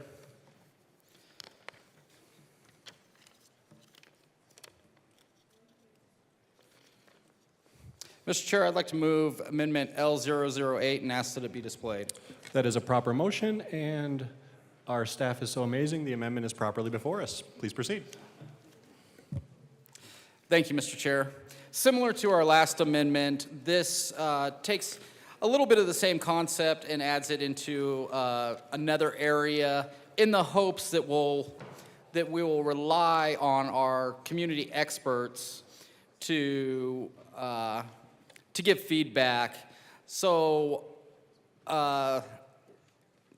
page 2, line 29, adding city, county, or special districts of health and safety nature. Therefore, making it that a special district, if there is an issue, can put occupancy limits where needed based on a health and safety issue. The bill only allows, the current form only allows city and county to do it. Special districts are not always part of or directly a part of a city or county. So again, I ask for an aye vote on L008. Further discussion on Amendment L008. Representative Mabry. Thank you, Mr. Chair. We urge a no vote on this for two reasons. One, it doesn't define specifically what a special district of health and safety nature is. And two, currently special districts don't have the authority to set occupancy limits. We would be expanding their authority, although special districts are within city and towns that do have the authority to set occupancy limits. And so we don't believe that this is necessary because the city and counties will be setting occupancy limits according to demonstrated health and safety needs, and we're not trying to expand the authority of special districts in this bill. Further discussion on Amendment L8. Representative Holtorf.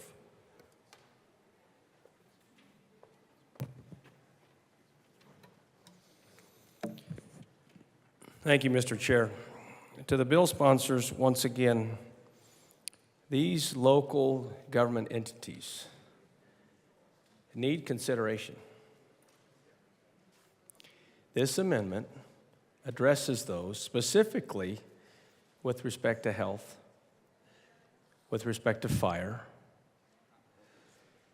and other considerations that are arguably safety-related issues. Now,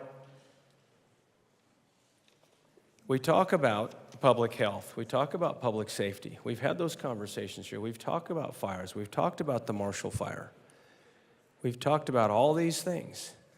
But now with this legislation that earlier I was told is permissive, which later after I looked, realized and heard other colleagues of mine say, no, there's the word mandatory that makes it other than permissive, which I believe that definition makes it mandatory. So it's not permissive, if I use a little country logic. Says that these special districts, no, they don't need to be part of Colorado Revised Statute. They do not need to be considered. Their local issues do not apply. Now, I'm going to say this again because I want my urban dwellers to understand. The rural-urban divide is alive and well in this chamber right now with respect to this legislation. Because in our 64 counties in Colorado, none of them are the same. They're vastly different in their geography, their location, their construction, their demographic population. But without allowing for this specific amendment, you say, we really don't care. And you really don't get to decide, even though you're different. And Representative Holtorf, I want to avoid the characterization that someone may or may not care based on the amendment and simply invite you to speak to the amendment based on your perspective. Thank you. Thank you, Mr. Chair. Thank you for your leadership. But arguably, those different municipalities, those different special districts in different parts of a state, those different communities have different needs. And you cannot overlook that fact. So, this is why I stand here and say, we need to offer the consideration. I have always said that oftentimes amendments, some of the best work in this chamber happens right here on second reading, through discovery and through the true analysis of amendments. And understanding that by this discovery and listening to both sides of the aisle, that we can come up with a better outcome for Colorado. And that's all of Colorado. Because if you get 50 miles away from the I-25 corridor, depending on which direction you travel, north, south, east, or west, you will find very different communities and very different people and very different problems, other than the problem of housing in the inner city or housing in the Denver metro area or housing in our Front Range communities that are now being overrun by exponentially increasing populations based on the migration that's coming from the south and moving north into our state. So, I implore my bill sponsors to consider those important amendments that are well thought out that my colleagues bring, who sat on this committee of reference. And it's okay. It's okay to my colleagues and the bill sponsors that are here before me. It's okay to say that amendment is okay. Further discussion on Amendment L8. Seeing none, the question before us is the adoption of Amendment L8 to the committee report. All those in favor say aye. Aye. Opposed, no? No! The amendment is lost. We are back to the committee report. Representative DeGraff.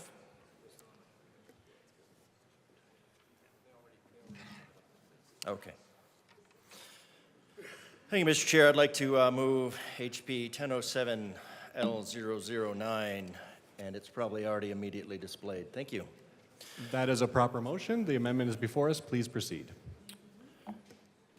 Thank you, Mr. Chair.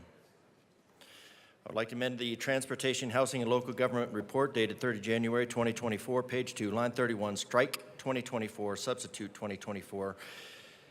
Page 2, strike the lines 16 through 20 and substitute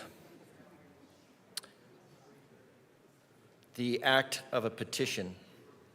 This act takes effect at 12:01 on the day following the expiration of the 90-day period after final adjournment on the General Assembly, except that if a referendum petition is filed pursuant to this section of Section 1(3) of Article 5 of the state constitution against this act, an item, section, or part of this act within such a period, then the act, item, or part of it will not take effect until approved by the people at the general election to be held in November 2024. In such case, will take effect on the date of the official declaration by the vote thereon of the governor. This is not a safety issue. This is not for the immediate health, safety, and welfare of the people of Colorado. Actually, it could be shown to be, I think we're definitely showing it to be contrary to the health, safety, and welfare of the people of Colorado. So what this is doing is that this is saying we are going to bypass the will of the people. This bill does not deal with an emergency. Let's be honest with the citizens. Let's honor their constitutional rights to disagree with us.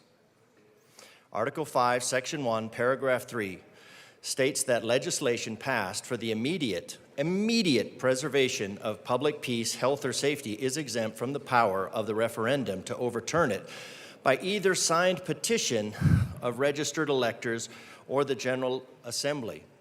There has been no demonstration that this is a matter of immediate preservation of the public peace, health, or safety. If this does not go into effect until November of 2024, the health, safety, and welfare of the people of Colorado will not be impacted negatively. In fact, it might be, I think we are definitely showing it to be the case that it would be preserved. This is an end run around, it's an abridgment of our First Amendment. Congress shall make no law respecting an establishment of religion or prohibiting the free exercise thereof, or abridging the freedom of speech, or of the press, or of the right of the people to peacefully assemble and to what? And to petition the government for right of redress. The petition for right of redress is put up right there with the free exercise of speech, the press, and the right of assembly. So how many of those are we going to bypass today? We started with speech. Now we're going on the right to petition. The sponsor of this bill gives no justification for violating the right of the people to petition the government in regards to this bill. Colorado, if we need this bill, what it shows is that Colorado has reached its carrying capacity for housing based on what was deemed to be within the interest, health, safety, and welfare of Coloradans. These rules were not made arbitrarily. It's insulting, and the bill itself, by calling it arbitrary, is an assault on intent and assault on character of the citizens themselves. This bill should have been stricken when it was read by Mr. Speaker. This bill is about bypassing local zoning. It's about bypassing local zoning. We already heard it's to include overruling home rule. So the counties that have said, we want to rule ourselves because we know we can do it better than you, which is true. This bill steps in and says, nope, Big Brother's going to take care of you. And we, in Denver, are going to be your zoning. And you can do pilgrimage to Denver, pay homage, and hope that the odds are ever in your favor. Each in this room took an oath to uphold the Constitution of the United States and the Constitution of Colorado, which we are founded on, which we are built on the foundation principles of governments instituted among men, deriving their just power from the consent of the governed. This is an end run around the consent of the governed. It's an intentional end run around the consent of the governed. Why? To pull more power up to Colorado, up to the bureaucrats in Denver. And Representative, I've heard you use that phrase a few times. I'm going to ask you to refrain from using that and simply just speak to the bill. This law is about taking each individual one by one into the powerful hands of government and molding him as it pleases. It is about a sovereign power extending his arms over society and covering the surface of society with a network of small, complicated, minute, and uniform rules, which the most original minds and the most vigorous souls cannot break through or go beyond. These laws do not break wills but soften them. They bends them and directs them to reduce a nation to nothing more than a flock of timid and industrious animals of which the government is their shepherd. That's the safety clause when it's abused in this manner. Colleagues, our title is not leader. Our title is not actually legislator. Our title should be representative. And we are supposed to represent the people of Colorado. We are supposed to represent and we are supposed to protect their rights. Colorado doesn't need an onslaught of more laws. You're all coming up on the time where you're going to do town halls. Ask everybody, how many new laws do they need? Do they need 500 new laws? 600? 700? We are not elected to lead our constituents anywhere. They don't need this body to tell them what to do. They don't need this body to circumvent their First Amendment right to ensure that the government is acting in accordance with their interest. This bill is offensive. Everyone in Colorado should be offended by this bill. Local governments did not just arbitrarily set something into effect. Now, from before, I believe, I can't state it as a fact, I've not polled all 6 million people, but I believe that most people in Colorado do not have any idea what's going on in this building, and I believe that is intentional. We are not elected to impose our good intentions for some greater good that never is. We are to execute our just powers, and our just powers are derived from the consent of the governed. This safety clause bypasses the consent of the governed. This safety clause moves this bill towards a dictate by the body instead of supporting the individual rights. Dictators dictate. We are to represent. Just to emphasize that point, they're only just powers if they are derived from the consent of the governed, and this specifically looks to avoid the consent of the governed by not giving them the very limited, not allowing them the very limited and very unlikely chance that they would go through the ridiculous hoops of forming a petition to protect their rights because they expect us to do it. But instead, this body wants to circumvent those rights, truncate them, bypass their First Amendment rights, and say, this is for the greater good. If we learn from history, what we'd learn from history is that for the greater good never is. If we are afraid to present the law for consideration by the governed, absent some truly emergent reason to preserve the public peace, health, or safety, it should be assumed to be in opposition to the consent of the governed, and therefore not in accordance with the just powers allotted to us, but in contradiction to the constitutions both of Colorado and the United States. Both the constitutions of Colorado and the United States. And therefore not an actual law, but an edict imposed by fiat and a violation of the oath we took at session start and the pledge we cite every day. Today is an opportunity to not go down that path. Now, do I think we're going to not go down that path? I doubt it.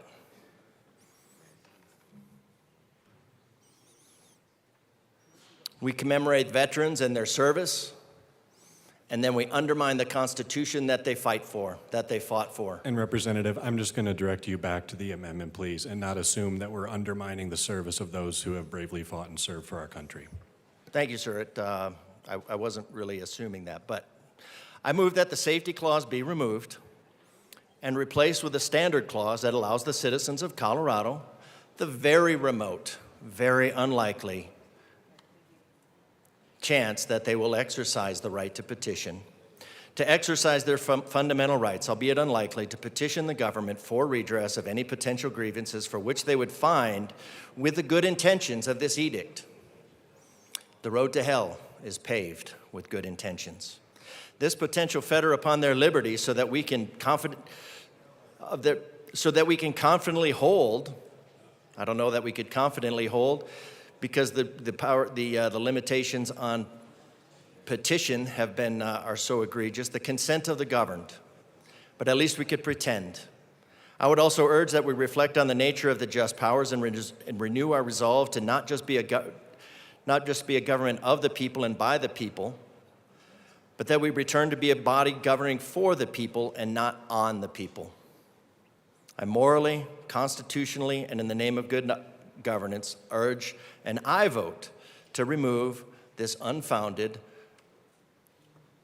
overreach and end run both of our constitutions. Thank you. Further discussion on Amendment L9. Seeing none, the question before us is the adoption of Amendment L9 to the committee report. All those in favor say aye. Aye. All those opposed, no. No. The amendment is lost. We are back to the committee report. Representative Hartsook.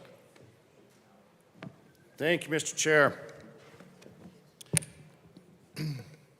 So here on the committee report, on the first page, subparagraph 3A, it says, seeks to limit.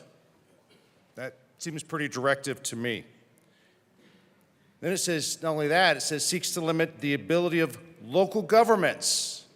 So we here in the State House are telling local governments how they're going to do their job. It seeks to limit them to impose arbitrary occupancy. Now, where I come from, in House District 44 in Parker, Colorado, we have the city of Parker, and then we have the unincorporated areas, which have ranches, cattle, horses, a lot of open space.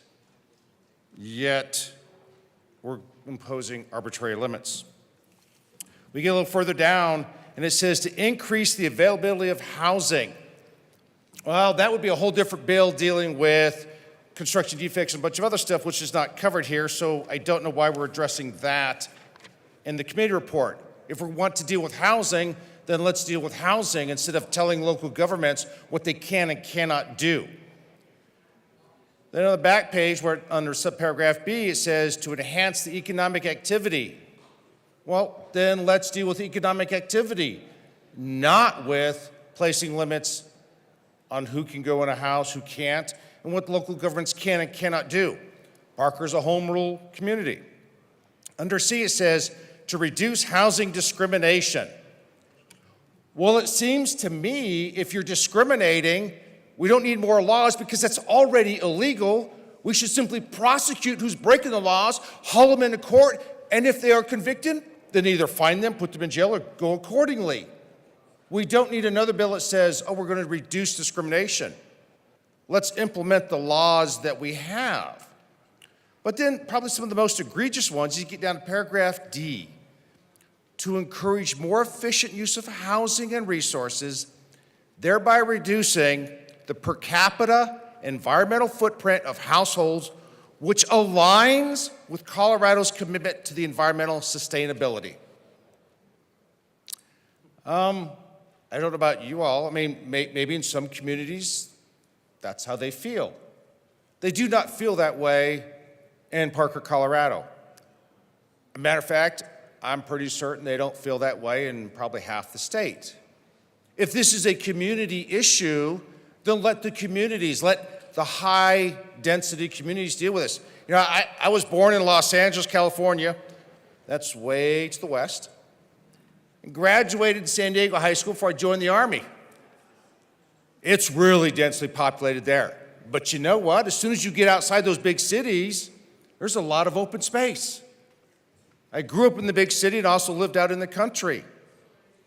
And California now is, I don't know, something like 38 million. Nobody imposed limits on communities saying, you have to build this way, you have to do this, you have to do that to increase housing. You know what they did? They said, you could go build. They let the communities do that. The state didn't mandate it. And then the final one, subparagraph E, I find actually almost amusing. It says to mitigate loneliness, social isolation, and to promote a sense of belonging and community cohesion.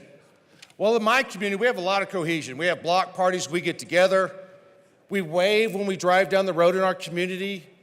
We have meetings down in Parker. We have a lot of community efforts. We have an ice skating rink in the wintertime. We have roller rinks. We have water fountains. We have libraries. We have a lot of things for our communities. We have a lot of restaurants. We have a lot of small businesses. That's community. At least where I come, that's what communities are. That's community involvement. That's letting the communities do their job how they want to, not being told how to do it from up here. There's a bill I'm running, and you all get to see it. It's called the Wine Walks. And Majority Leader's smiling at me because it's a community event. It's a community function that's designed to bring people together, support small businesses. You got economic development. You get revenue to the state. You get communities and families coming out. So why on earth would we in a committee report say, oh, we up here in this chamber need to tell you this is what you're going to do to improve a sense of belonging and community cohesion? If y'all need some help, come down to Parker, Colorado. We've got great community cohesion. We'd love to have you come on down and join us in our wine walks when we get them back up and running and spend some money down there. We have great cohesion down there. And you know what? Most places I go to have great cohesion because they're community-centered. So why are we in this chamber going to start telling local governments and local communities what they need to do to improve community cohesion? I'd kind of leave that up to the local communities and let them decide amongst themselves. Maybe some of them don't want to. There are people that live way, way out in the middle of nowhere. They do love it, and more power to them. But they don't want to live in dense housing. They like where they live. They like being in the middle of nowhere. Why not let them so do that?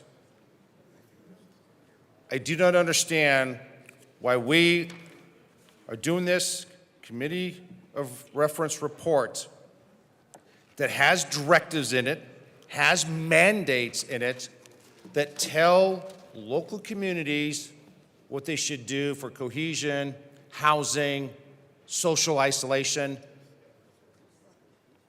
We rise in absolute opposition to this, and we will fight this all the way. I urge a no vote. Thank you. Further discussion on the committee report. Representative DeGraff.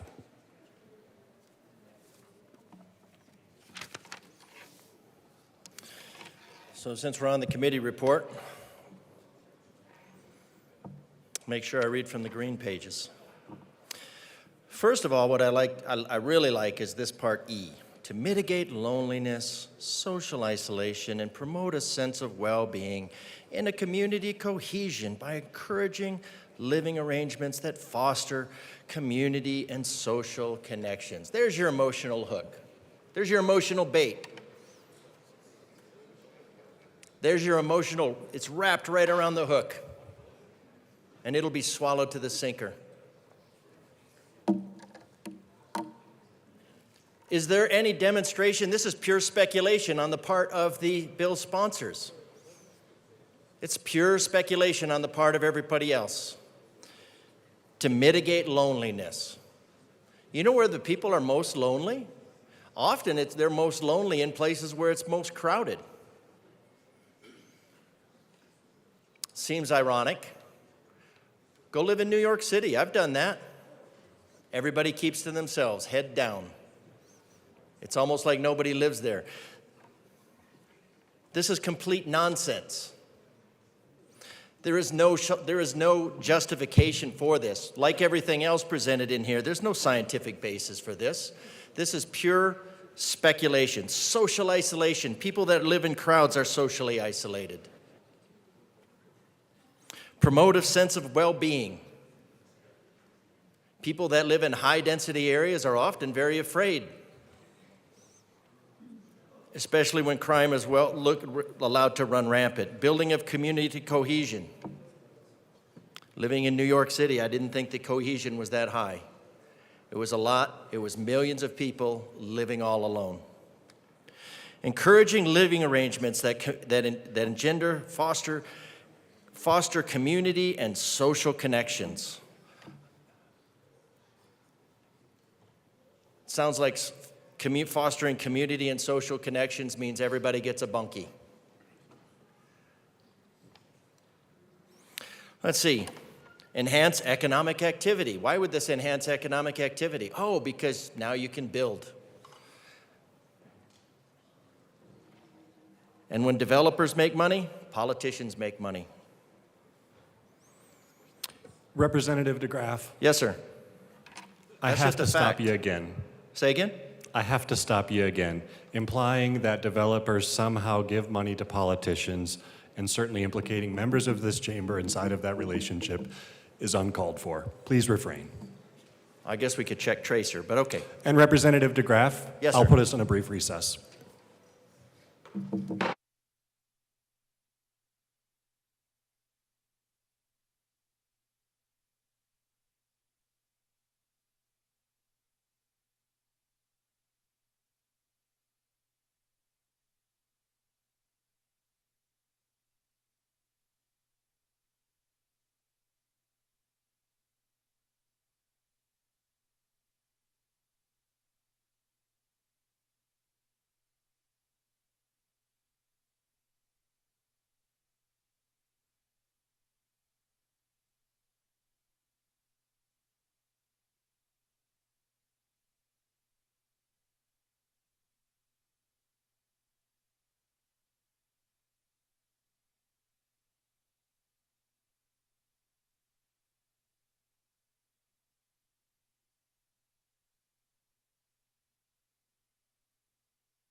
The committee will come back to order.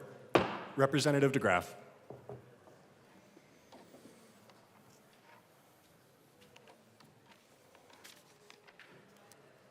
I think saying that developers will benefit from the economic activity is in bounds.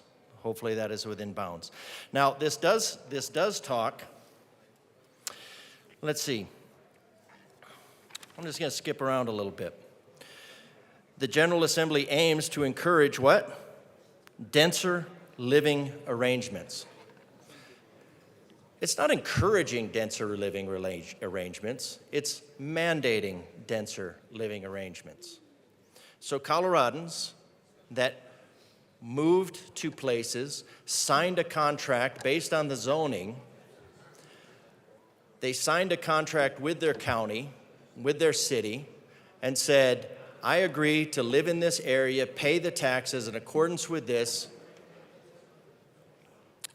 and this will be the rules. So what this is doing is saying the state of Colorado is going to violate and void every zoning contract in Colorado.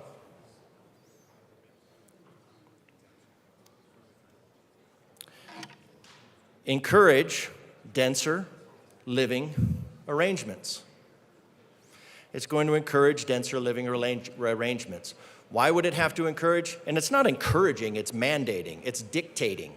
It's dictating denser living arrangements. So let's just pretend, let's just get rid of that word encourage, because this is dictating. Dictating higher density, denser living arrangements, recognizing that there are multiple societal, economic, and environmental benefits. Look at Calcutta. I mean, that kind of density, that's awesome. It is therefore seeks to limit the ability of who? Limit the ability of local governments. It's not seeking to limit the ability of local governments. It is limiting the ability of local governments. So let's get rid of seek. It therefore limits the ability of local governments to impose. So now local governments are imposing, and that's bad. So what we're going to do is we're going to substitute that with the state imposing. So right now, if you don't like the living conditions in your neighborhood, you could move to a different neighborhood, but this will prevent that. Of course, this is always going to be in the vicinity of mass transit, because that's a goal. That's the only way it might make it ever feasible financially, because it's being carried at $2 per passenger mile. Local governments to impose arbitrary. This is an assignment of motive. Now, from this podium, I am not allowed to assign motive to any member of this body. I'm not even allowed to infer it. But this bill assigns motive. And it says every local government just has arbitrary, and who will determine arbitrary? The state. The state will determine what's arbitrary. This moves the zoning up to Denver. This is SB 23-213 light, just a part of it. We didn't get the whole thing, so now we're going to pass part of it. Because for the totalitarian vision, we need jam and cram housing. Certain arbitrary.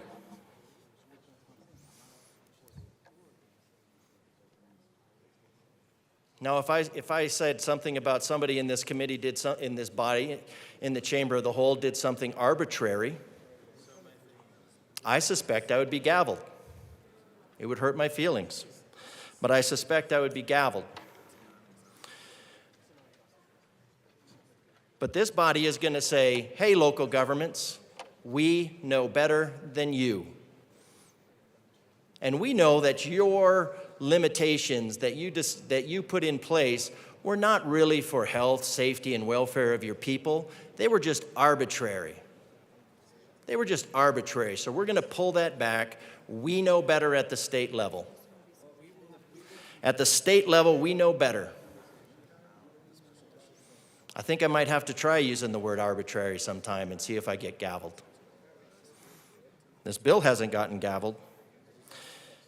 Occupancy limits and restrict the available certain arbitrary occupancy limits. So this is saying that the housing authority, the zoning, arbitrarily does that.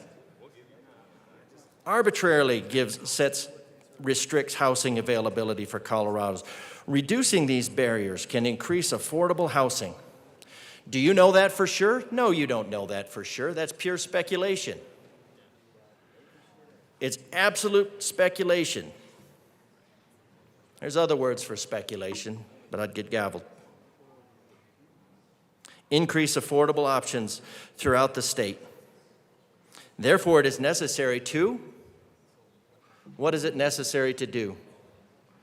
It is necessary to mandate. Mandate. Let's go back to the purpose of government, to secure these rights. Governments are instituted among men, deriving their just power from the consent of the governed. Where does mandate show up in the consent of the governed?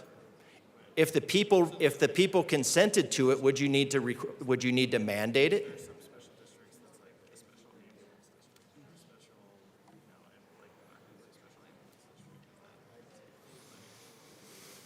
Dictators dictate. Dictators mandate. That's not arbitrary. That's a definition. This bill makes dictators out of the General Assembly, by definition. Occupancy limits within Colorado determined and based solely on health and safety considerations and dictated by nationally recognized standards. Do we know what those standards are?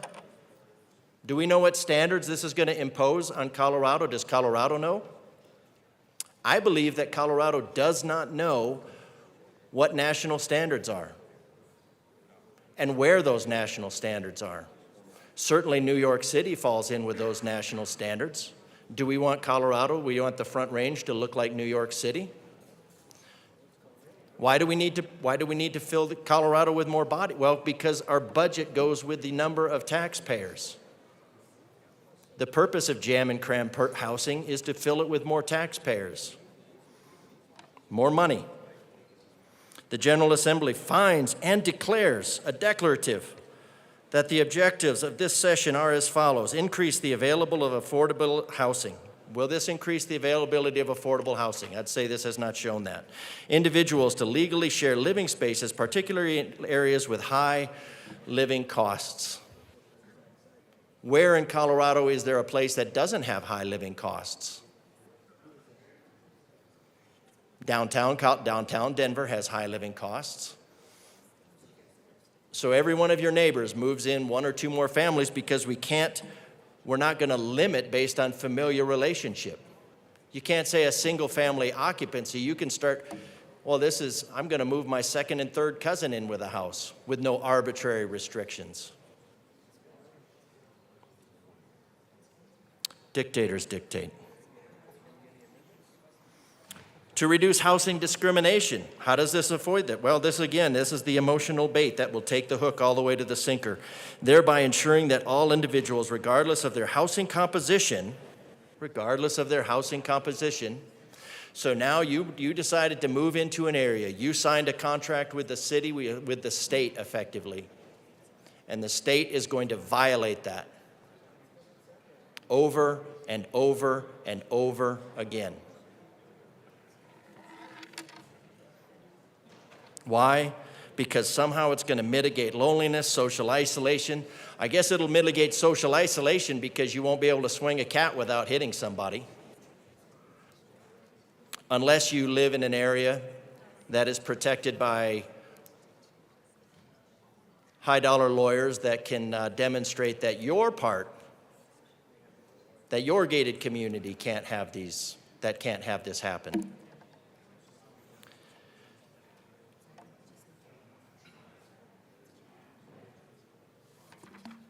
This bill, or rather this committee report, is a dictatorial fiat. It doesn't surprise me. It's just a dictatorial fiat. If you have any semblance of representing Coloradans, I think you have to vote no on this bill.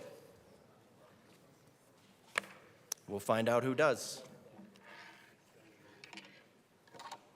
Further discussion on the committee report. Representative Evans.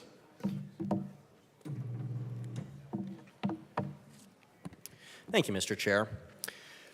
So as I read through the committee report here, there are a couple of things that I just wanted to rise to highlight, some concerns that I have about.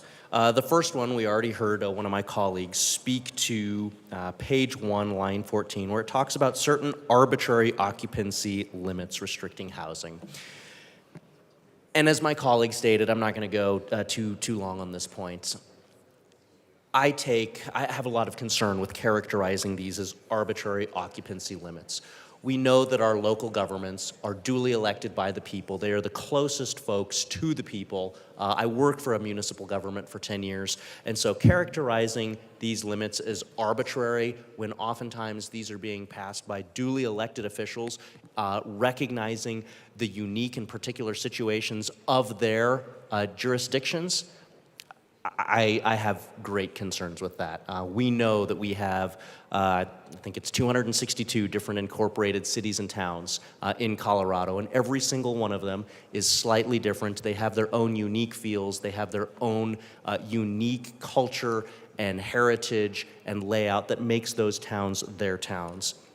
And so being able to ensure that our local elected officials are able to make the decisions for their local communities without being characterized as arbitrary, again, I have concerns with that language there. Moving on to page 2 of the bill, some of the big things that really stand out to me, lines 20 and 21, where it talks about dwelling based on a familiar relationship, I actually have no problems with that. I think that if you have a cohesive family unit and you are trying to provide housing and shelter for that cohesive family unit, then you ought to be able to do that. So I just wanted to highlight that, because oftentimes we come down here and we talk about the things that we don't like, but I wanted to just highlight one of those things that I have no problems with. I think it's perfectly acceptable to ensure that we are preserving the abilities of families to care for their own and to be able to house their own. What I do have concerns, though, is the breadth of this, because it's not merely talking about familial relationships, it's talking about occupancy limits in general. And those occupancy limits often are put into place for those demonstrated health and safety standards, and I appreciate that language being included in the committee report. However, as we've discussed through some of our previous amendments, I don't think that language goes far enough, and I'll give you a particular example. In the committee report here, it talks about limits based on demonstrated health and safety standards such as international building codes, fire regulations, or CDPHE wastewater and water quality standards. Well, I went and I pulled up a 552-page document for the largest municipality in the state of Colorado, which was their 2022 fire code. And I searched the term parking through that. The term parking appears 90 times in the 2022 fire code for the largest municipality in the state of Colorado. And the reason I was searching for parking is because one of the specific things that I saw, one of the specific reasons for occupancy limits sometimes being put into place by local governments is the fact, as I previously alluded to, that oftentimes folks come with their vehicles. And so one of the concerns is that if there are too many individuals living in a house, again, unrelated individuals, we're not talking about familial, we're talking about unrelated individuals living in a dwelling place, you start to jam up the neighborhood streets. It was one of the issues that when I was in law enforcement, I would constantly get called out to address when I was working in code enforcement. I would constantly get called out to address, and I'm seeing some of the folks in the chamber who have previously been either city councils or mayors nodding their heads because they know this is something that they hear about a lot. And that's one of the reasons that they put those occupancy limits in place, because the streets aren't built to be able to hold that many vehicles that are parked. And it's not just an aesthetic concern, it's a public health and safety concern. Because if I got the streets jam-packed on both sides with parked vehicles, I may not be able to get a fire truck down that street. I may not be able to get an ambulance down that street. And that's the reason that I looked through the fire code for the largest municipality in the state of Colorado, because I wanted to see if that fire code regulated residential parking in a manner that would address this. And the only regulations that I found were the pretty standard, so again, I've worked in code enforcement, this is pretty standard international code council stuff. Can't park within 5 feet of the entrance to a driveway, can't park within 15 feet of a fire hydrant, can't park within, I believe it's either 20 or 30 feet of the intersection. That's pretty standard. Most municipalities have something like that. But other than that, there was nothing that I was able to find in those 552 pages of fire code that put any more guardrails or safeties in place to ensure that as more cars are parked along the sides of the road in these residential areas, that we have the ability to get fire trucks, ambulances, emergency medical personnel, first responders down into those streets. I'm also concerned about this because I used to work traffic safety. And when you have that many vehicles associated with folks, removing occupancy limits, when you have that many vehicles parked on the sides of residential streets, you start to create a major visibility problem. And that visibility problem specifically impacts some of our lower income communities, specifically the kids in those lower income communities who may not have ready access to parks, who may not have ready access to green space. And so the place where they go outside to play, oftentimes they play in the street. I grew up in Aurora, third largest municipality in Colorado. I played in the street a lot growing up there. If you have more vehicles parked on the sides of the road because we have removed these occupancy limits, or removed the ability of the local governments who are closest to the people to be able to thoughtfully put into place these occupancy limits. One of the reasons that I specifically saw, both as a kid and then working for a municipal government, that these are in place is to ensure that we at least have the visibility on our neighborhood streets so that when the kids are out there playing, you can see if there's a kid on the sidewalk, you can see if there's a kid standing in the front yard, and when their ball goes bouncing out into the street and they make a bad blink of the eye decision to go chase after their ball, you've got to have the visibility to be able to see that. And when you have vehicles parked along the sides of the roads constantly, that impacts the visibility, that impacts the ability of those lower income communities that may not have ready access to parks and green spaces that are playing in the streets. It impacts their ability to be able to do that safely so that drivers can see and avoid any kids that dart out into the streets. And so I'm very concerned about that.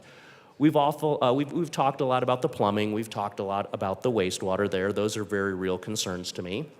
I represent 9 cities and towns in my district.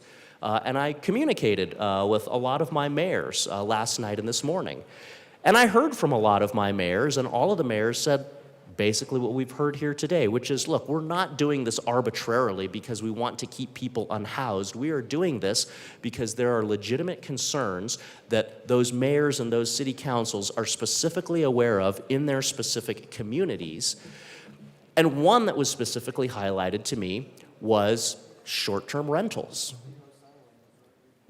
We talked about the regular rentals a little bit earlier, but I didn't hear specifically short-term rentals come up. What happens if a municipality has a occupancy limit for short-term rentals, because that is going to be tends to be unrelated individuals? How does this bill interact with that?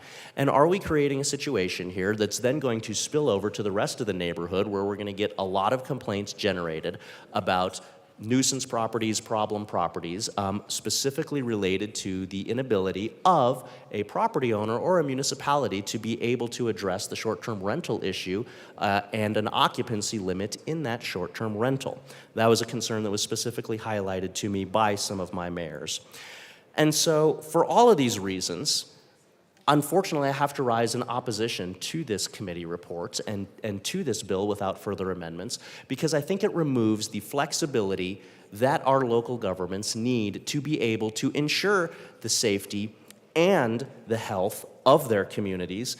And as we discussed with the amendments, I'm concerned that page 2, lines 20 through 26 of the committee report, they're trending in the right direction, but they don't provide enough specificity, and they don't provide enough, they don't include the stakeholders, enough stakeholders to allow our local governments to be able to continue down this path of being able to have and provide that demonstrated health and safety standards to their communities by interacting with stakeholders to be able to make decisions that get as many folks housed as possible, ensure that we have affordable housing, but don't run into the negative unintended consequences, some of which I've laid out here for you today. And so for those reasons, I urge a no vote on this bill and the associated committee report. Further discussion? Seeing no further discussion on the committee report, the motion before us is the adoption of the committee report. All those in favor say aye. Aye. Opposed, no. The committee report is adopted. We are to the bill, members. Representative Mabry. Thank you, Mr. Chair. Excited to be on the bill. So, one thing I want to note is I just got to recognize from the tone of the conversation today that I am surprised that so many of my colleagues on the other side of the aisle are so concerned about our legislation, which ultimately is about expanding freedom of choice for property owners and for renters and for people to live together. We are placing a limit on the ability of local government to place restrictions on what you can do with your property. Co-living is about freedom of choice in our already burdened housing market. We need more flexibility in our housing options. And that's what this is about. I thought we would maybe get some alignment here. And again, I just want to recognize some of the arguments that we heard earlier. Nothing in this law changes what is already illegal behavior. If you're creating a nuisance, that's already against the law. If you have too much trash in front of your house, that's already against the law. This does not change that. I also heard something said about parking. This same argument about parking is what keeps up other forms of low-cost and multifamily housing units from being developed. I think it's important for us to recognize that the concern of where a car should live should not overshadow and prevent addressing the concern of where people should live. So I want to just also acknowledge some of the history behind these. So those with the fewish options should not be limited from living with their friends, their community, and their chosen families. Occupancy limits often do not reflect how people actually live. 44% of households in the United States in 1965 were composed of married parents and their children. In 2020, that was just 19%. Much of the rest of the country lives with roommates and in multi-generational households or with long-term partners they are not married to. When we're talking about arbitrary occupancy limits, we're not saying that every occupancy limit in the state is arbitrary, but those that are not based on health and safety are. Control over who gathers and lives together should be only based on health and safety. So many of the local laws that limit the number of the people living in a home, regardless of the size of a property, and Colorado already has health and safety standards and laws that require landlords and tenants to maintain their properties. Again, this is about freedom of choice for property owners and for residents. And we urge an aye vote. Representative Rutenau. Thank you, Mr. Chair. Good morning, colleagues, and almost good afternoon. It is my privilege to present the HOME Act, the Harmonizing Occupancy Measures Equitably Act, a bill that marks a significant step in our journey towards a more inclusive, sustainable, and compassionate Colorado. First and foremost, the HOME Act addresses a critical issue facing many Coloradans today, the lack of affordable housing. As we are all aware, our beautiful state has seen a substantial increase in housing costs, making it increasingly difficult for many residents to find affordable places to live. Unfortunately, there are people across Colorado living paycheck to paycheck because of our housing costs, and certain cities are adding insult to injury by imposing arbitrary occupancy limits that prevent these Coloradans from living with friends and distant family members. By allowing more individuals to legally share living spaces, this act will substantially increase our availability of affordable housing options. This isn't just about easing the burden on our wallets.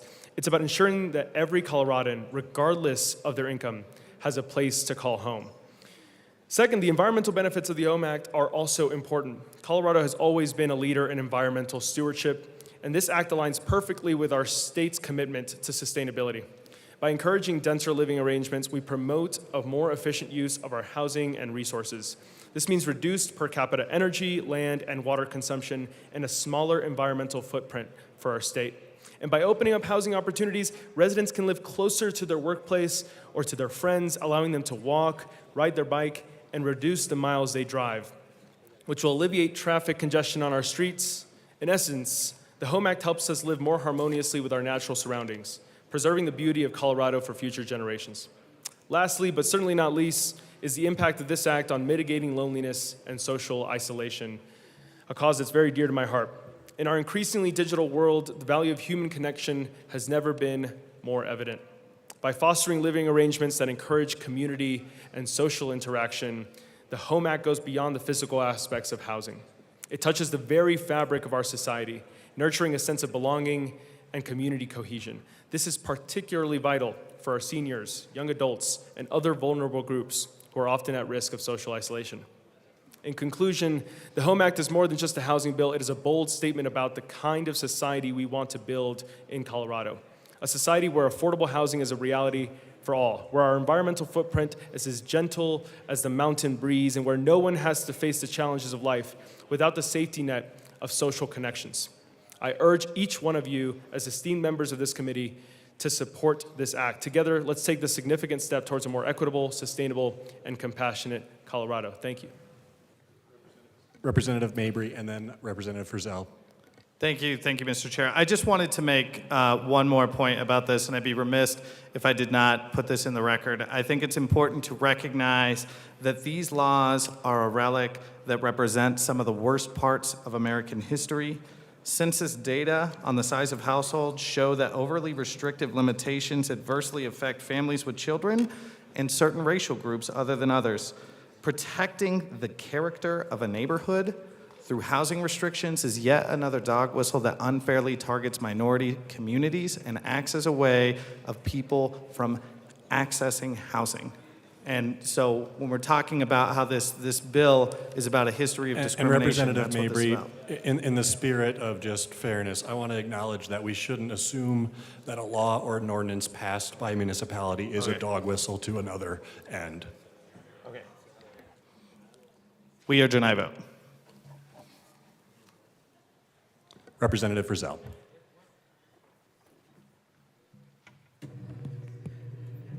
Thank you very much, Mr. Chair.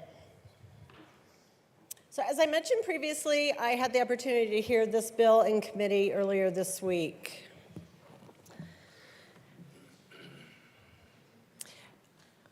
There are several things that disturb me about this bill. Foremost is the ongoing efforts for the state to mandate local control. This bill demands that the state of Colorado knows best for every single community in this state. It demands that the people living here in Denver know best for the folks in Grand Junction or Alamosa or Castle Rock. And I will tell you that we don't. I don't, the bill sponsors don't, because what is best for those communities is determined by those communities, by the citizens, by the elected officials who represent the citizens. It is not up to us sitting under this gold dome to determine what is best for a community. In committee, what we heard is that this bill really is intended to target specific communities, specific municipalities. I wrote most of them down: Fort Collins, Boulder, Greeley, Aurora. I think that there were 2 more.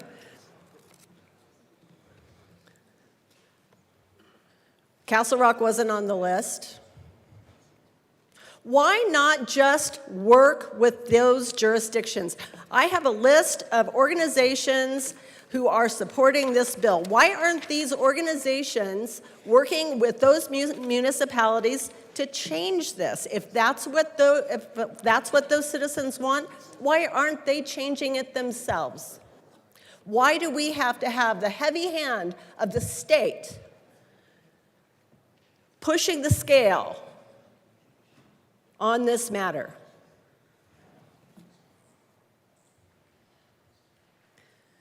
Why aren't you engaging the citizens of those municipalities? If they're the ones who are posing the problem, deal with them.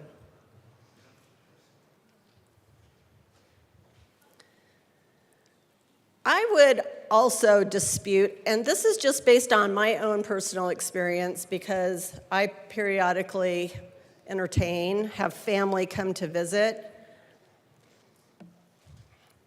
And I will tell you that my husband and I, in our household of 2, when we have any of our kids come to stay with us for any length of time, we see our utility bills increase dramatically. We run the dishwasher 2 to 3 times more frequently. We utilize a heck of a lot more water. We utilize a heck of a lot more electricity. So the idea that increasing density has a linear effect on the environmental footprint of a dwelling is beyond my experience. I would also like to voice my continued disappointment that this body seeks to solve a housing crisis by destroying hundreds of years of sound planning practices and procedures. Why aren't we focusing on what the real issues are? Because we're not.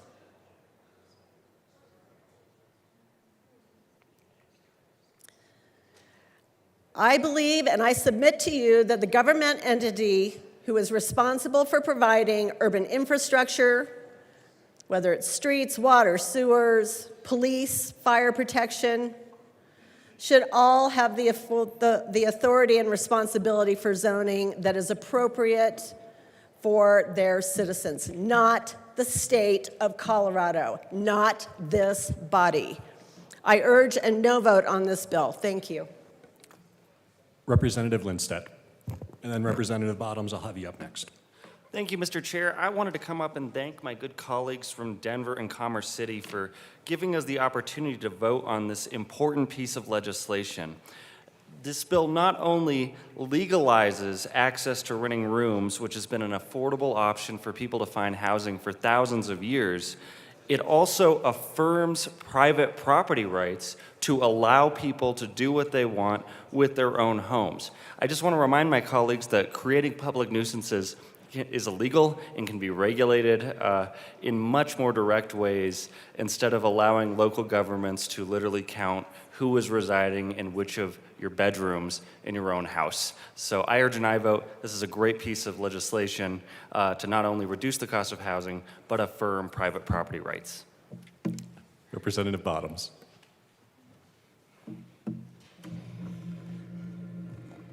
Thank you, Mr. Chair.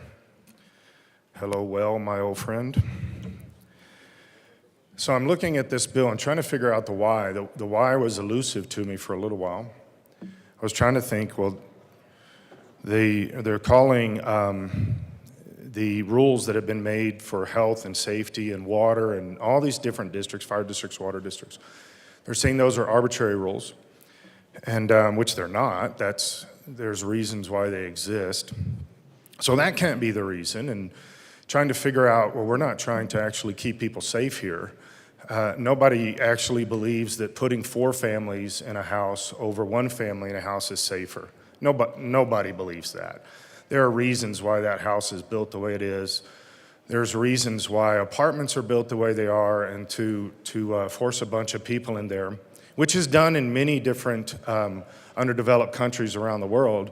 We see this as being catastrophic when it comes to health and safety of the individuals. We also know that this can't be about the emotional well-being of the individuals. That makes no sense statistically in any kind of measure that you look at.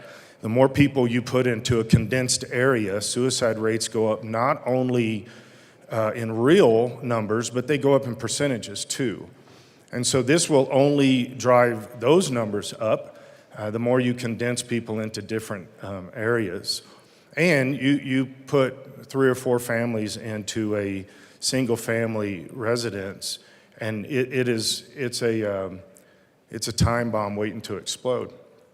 And so that can't be it. Then I got to thinking, well, they're also saying that this is for mental health and emotional health and relational health and those kind of things.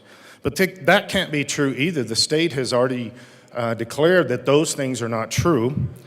Let me read to you from Executive Order D. This was at the beginning of what we call the pandemic. It says, public health experts recommend that we practice social distancing, maintaining a physical distance of 6 feet or more from other people as a way to slow the spread of COVID-19. There was many people that got up and said, well, this will hinder us relationally, this will hinder us emotionally. And the executive order said, no, you will not celebrate Christmas together. You will not celebrate Thanksgiving together. You will not celebrate the Super Bowl together because personal, emotional, mental health is not important enough to get us into close proximities. It's more important that we distance. And that's been touted over and over and over the last 3.5 years since this executive order came out. And other executive orders each year, 21 and 22, also had similar statements. So that means that if we get people more than 6 feet together, that we're putting them in danger. And that's more important than mental emotional health. So that can't be the reason that we're doing this. So I'm still sitting there trying. This was a little bit ago because I had a revelation. I'm still sitting here trying to figure out, then what's the purpose of this bill?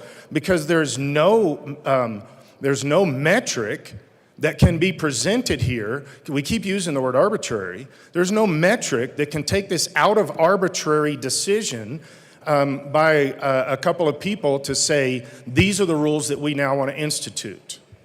That's actually arbitrary. There's no metric that says, this is why we're actually doing this because this statistic shows this statistic shows this committee, this group, this state organization said we need to put more people in single resident spaces or things like that. There's no actual measurable metric. So why? Why would this be? Why would we need this bill? And then the bill sponsors also said that, oh, this isn't really just hard rules. This is, and using the term such as, it doesn't even make sense in the context. But this is a mandated thing. This mandated. Okay, so to then say, well, no, it's just from the bill sponsors. No, this is just a whisper of suggestion. This isn't a rule. We're not trying to mandate something here.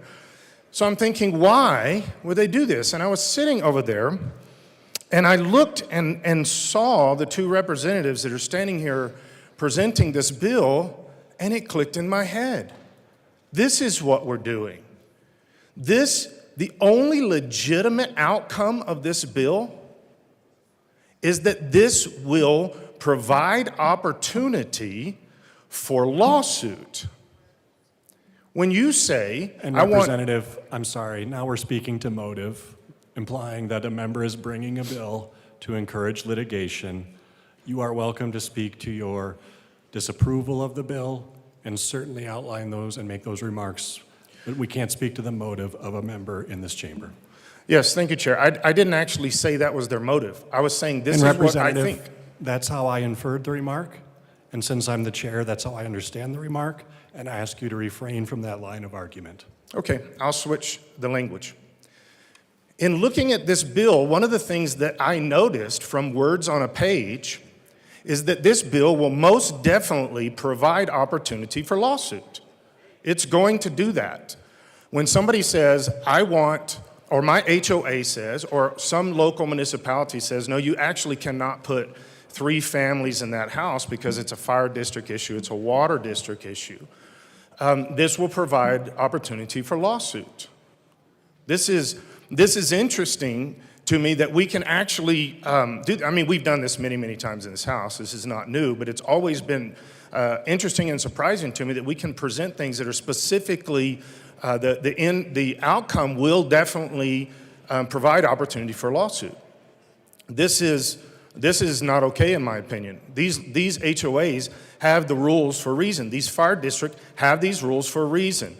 These water districts have these rules for a reason. And we're making this blanket statement across the whole state, which this bill has no actual application in the rural context. It will completely hurt the rural context. In fact, I would say it probably won't even be noticed or recognized in the rural context.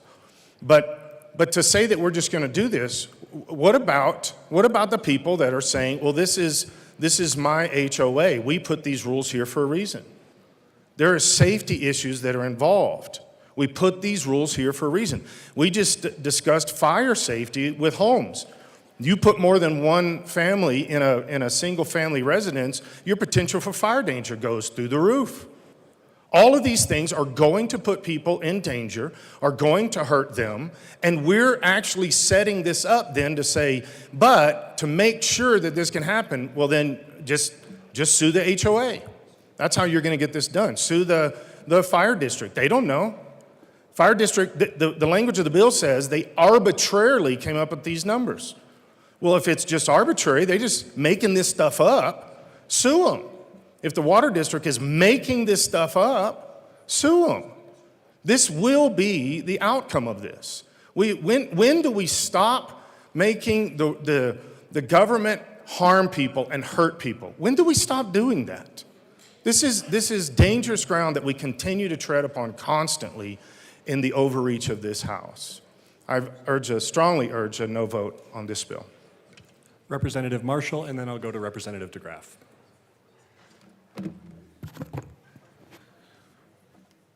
Thank you, Mr. Chair. It's an honor to serve with you. So, colleagues, It's an honor to serve with you, sir. My apologies. I was beginning to doubt there for a second. So, colleagues, I rise to explain why I'm going to vote yes for this bill, because it's going to be a very difficult vote to explain, and I have a very diligent constituent that watches all these and does like to make clips to explain what is going on in our body.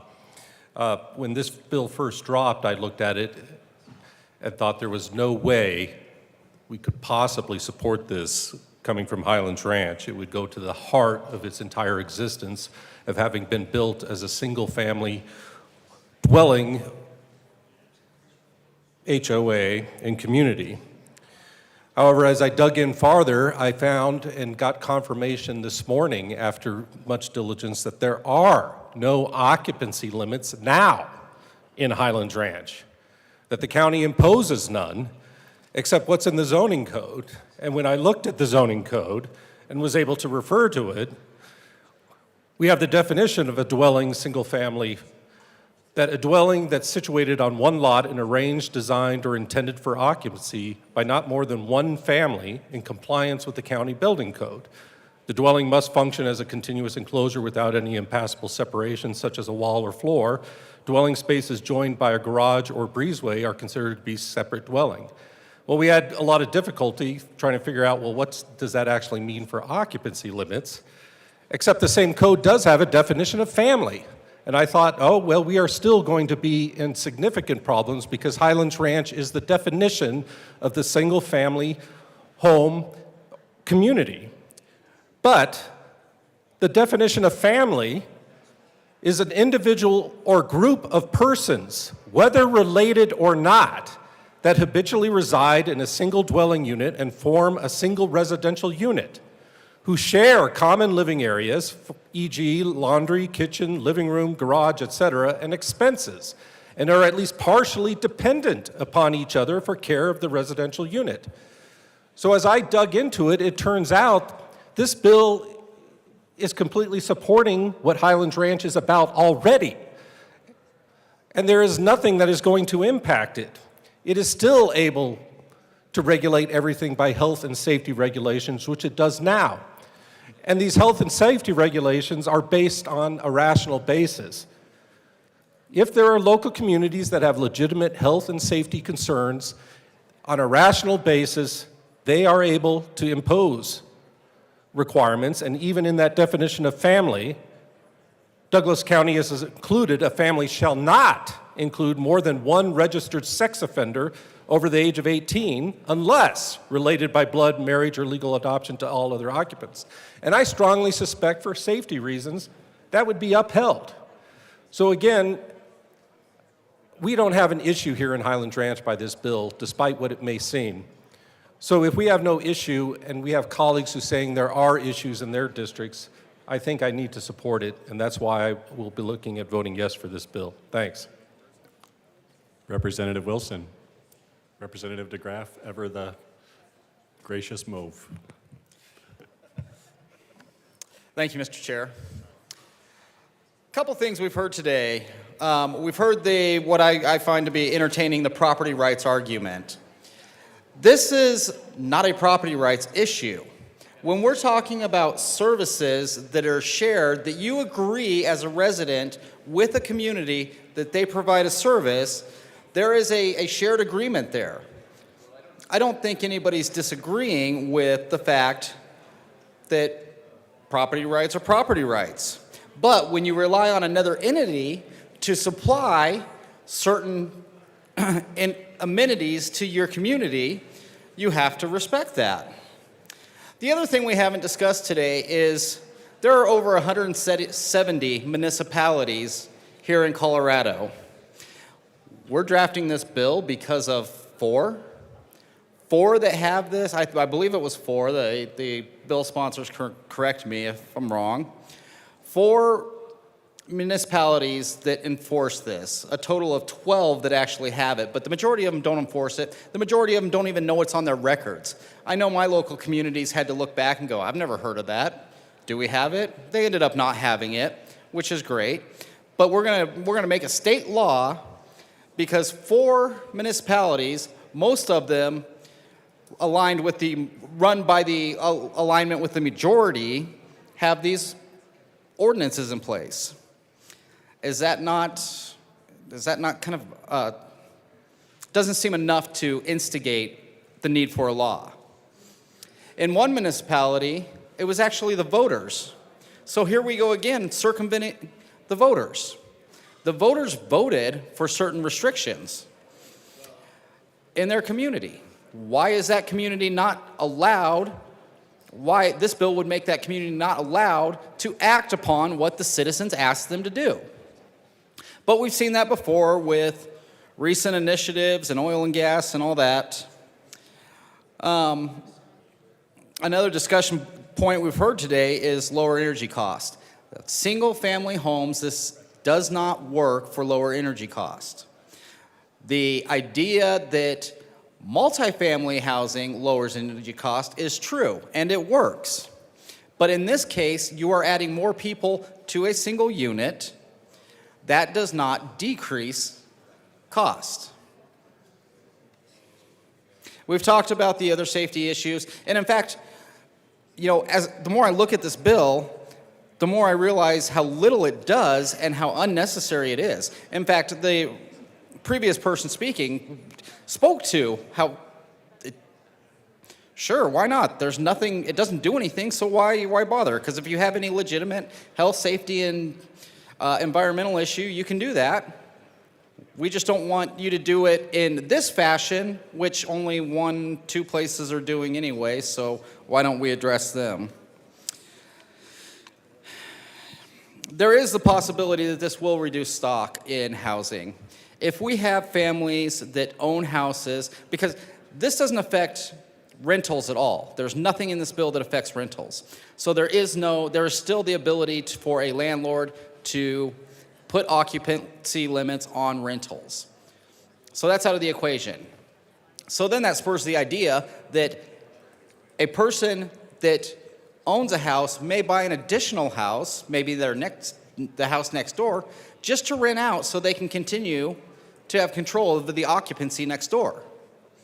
And it goes on and so forth, and we see where that's going, and I wouldn't be surprised if we saw a bill, trying to limit a landlord's ability to control occupancy. But there is a lot of issues with this bill and a lack of what the bill does. So I ask you for a no vote on this bill.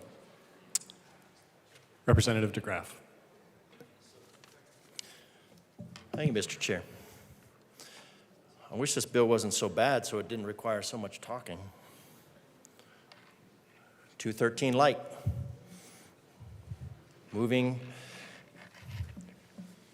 Pulling zoning up to zoning requirements, zoning issues up to Denver.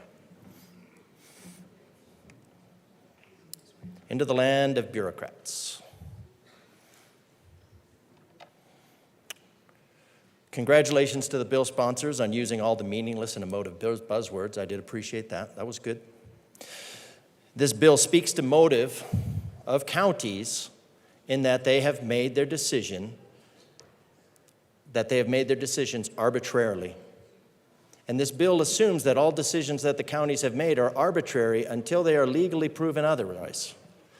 So now every decision that the county makes, and then this is a precedent, of course, this is a precedent to pull more power up to the Capitol, where if you want to get anything done, you must hope that the odds are in your favor. It speaks to the motive. To get out of this, counties are going to have to engage in legal battles. It's going to take money from the counties to engage in legal battles. There's a lot of reasons why. Now, one area we learned is not going to be affected, although they might, with that speech, they might be scrambling to make some definitions in their zoning, realizing that they've made a mistake.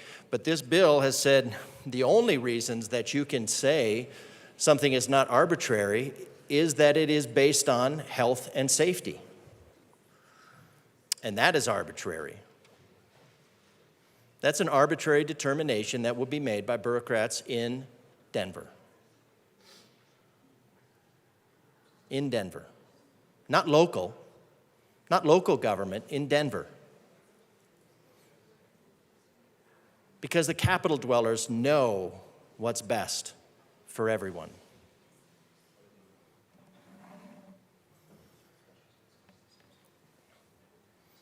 I don't know if my colleague polled every place else. Maybe other counties have their zoning a little bit more tight. Usually single-family residential has a little bit tighter definition.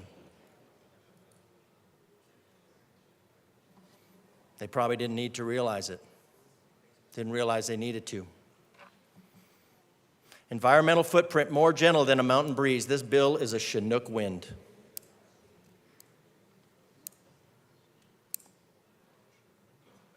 It's a Chinook wind. You don't know what this bill is going to do. The only thing that you can guarantee about anything is the unintended consequences. This is going to have a lot of consequences. Are they unintended? If I say they're not unintended, that would be a problem. So the bill sponsor talks about environmental footprint, more gentle than a mountain breeze. And this is going to somehow cramming more people with the governor's vision of totalitopia of jamming and cramming more people into Colorado, which has reached a carrying capacity, or it's an approach to carrying capacity. Carrying capacity is a mathematical term. Population, I invite everybody to look up the study. Look up Ratopia. Look up Ratopia, or Mouse Utopia, or whatever. What they did is they gave them everything. They gave these little small model mammals everything they needed, gave them everything, food, safety, and they thrived until they destroyed themselves because you need space. Jam and cram housing is not important, is not healthy. As my colleague said, we already have statistics that suicide goes up. So if the outcome is evident, the intent is inferred. How can we say when we know these things are going to happen, that we don't know these things are going to happen? You can't. So let's look at your environmental footprint. I have CORA'd everybody, pretty much in this room. And you know what I got for your environmental goals? What are they? Nada. Nobody in this room, nobody in this building, not even the governor, knows what your environmental, your climate goals are. Representative DeGraff, I will direct you back to the bill. So the bill talks about your mitigating your footprint. Correct, sir, and it does not refer to the individual goals of members in this assembly or your apparent numerous CORA requests. Okay, I'm going to go over your environmental footprint briefly. So everybody can get out your calculator, because everybody has one now.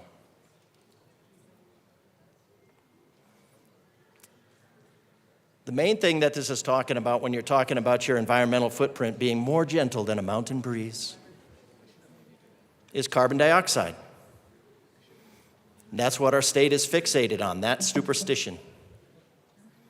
So carbon dioxide, if you look at spectral absorption, if you look at the way the atmosphere works, is less than 10%. Less than 10% of the greenhouse gas effect is from carbon dioxide. The rest is from water vapor. That's why they always refer to dry atmosphere. Of that 1%, humankind in all of the world, using Al Gore's breathless 167 tons per minute, per day, whatever it is 60 gigatons per year. That's about 1% of the atmospheric carbon dioxide, 1 to 2%.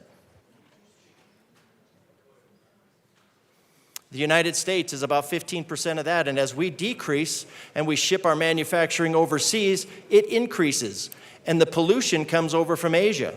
And then we say, oh, the pollution is here, and so we make more restrictions.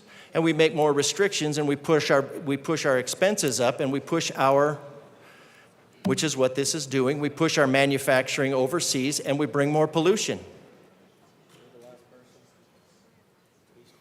There's nothing worse for the environment than an environmentalist. Put those together, and what do you have?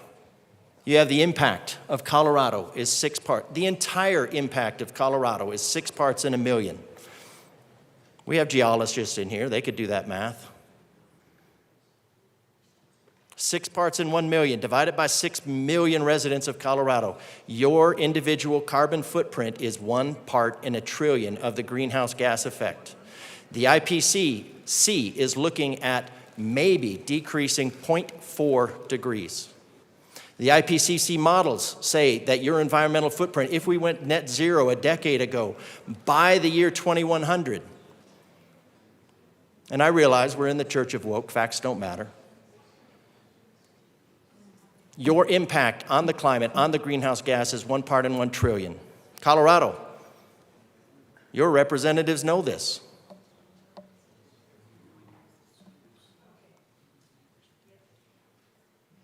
I've read the IPCC reports. It's a lot of gobbledygook and very little science. I've read the science. I invite you to. So what's special about 1 part in 6 million that's going to cost Coloradans an average of $10,000 per year per person? In the military, we would say, if you're looking for an excuse, any excuse will do. Any excuse will do. Even if it statistically has less applicability than a pure superstition. Single family, an individual group of persons that form a residential unit, at least partially dependent on each other. Wow, that's broad. Congratulations to Highlands Ranch on leaving your back door unprotected. Check 6. I just installed an electrical panel. It was 100 watts. It had to go to 200 watts. And that's barely enough. If you need an electric vehicle, you probably need a 50-amp breaker. You're going to need 200-watt breaker. You're going to need a $200. That's going to cost Coloradans, if you don't have it already, it's going to cost you $5,000 to $15,000 to get that box. And you can't go higher than that without modifying the line all the way out to the street. And that will cost you tens of thousands of dollars. But that's okay. Those restrictions are only arbitrary. We want to make sure that everybody has electric heat. It won't do, well, there's a word that we do, but it won't do jack squat in terms of the climate, but it would make us feel good. You feel good. Supporting an agenda without having any idea what it's about has a definition, supposedly from Lenin himself. Representative This DeGraff. is not about expanding property Representative rights. DeGraff. Yes, sir. Yes, sir. All right, I'm just going to talk about property rights. This is not about a... I'll clarify just so we're all on the same page.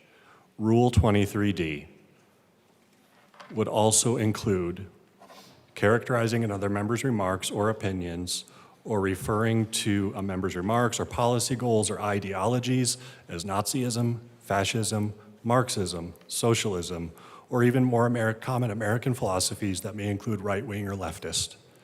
You are welcome to speak to the bill. You are welcome to speak to your disagreements with the bill. I've given you a lot of latitude because of the environmental footprint language in the bill. I'm asking you to refrain from other characterizations. Thank you, Mr. Chair, and I would maintain that this bill violates 23D. This bill violates 23D. This is not We'll about stand in a property brief rights. recess.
The committee will come back to order. All right.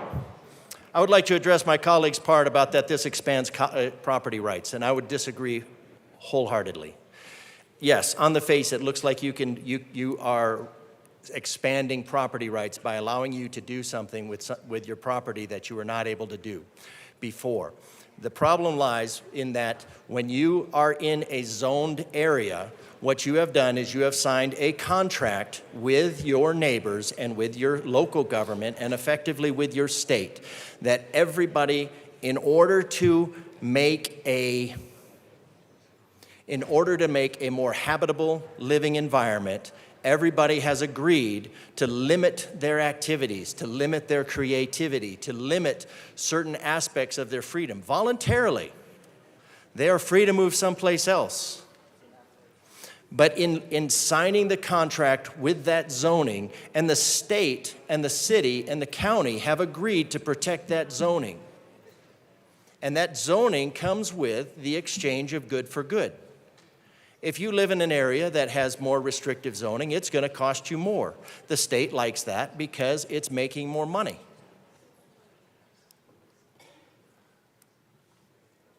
So you've signed into an agreement, you've signed away you haven't signed away your rights, you've just signed away some of your activities in order to live within that unit. So you have your property, and effectively you have a share of someone else's property and they have a share of yours. And so what you're doing with this bill is you are violating every single zoning regulation in Colorado. And the only way around it is to sue. And everybody will have to first sue their counties, and the counties will have to sue the state. Will that happen? I don't know. It has an emergency clause on it, so the idea is that it won't be able to even be petitioned. Colorado is approaching the carrying capacity. Bad things happen when you reach carrying capacity. Nothing good happens when you force it past. There was a carrying capacity set in place a long time ago that was based on water rights, traffic, parking, grid capacity. All of those are being expanded. When you reach a carrying capacity, it's best to move to a different location.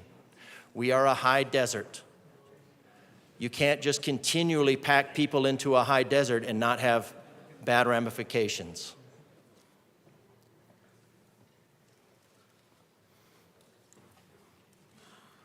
A few municipalities want this, and again, it looks to me like we're engaging in legislative warfare. They don't want to do it themselves. They don't want to have the ramifications.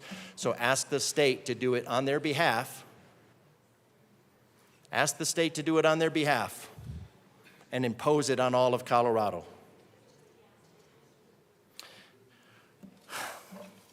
Somebody else talked about public nuisances. They're already illegal. Cramming people into smaller spaces make those more likely, and they overwhelm our law enforcement. The reason people like to live with a little bit of elbow room from other people is because they like to live with a little bit of elbow room from other people. Now, if you want to make a zoning area, if you want to buy a property, make a zoning area, get that zone for max jam and cram housing, then do it. But don't impose, don't dictate your good intentions on the people of Colorado. Representative Armagost. Thank you, Mr. Chair. I just want to bring this to a level of understanding why local government should handle something like this, and I want to kind of bring some military experience into that. And with military, being a 22-year military veteran, senior non-commissioned officer during most of my career, we manage and handle things at the lowest level possible. And why is that? Because when things are handled at the largest level possible, it just continues to keep rolling downhill and expanding, usually in an overly punitive way on the lowest level.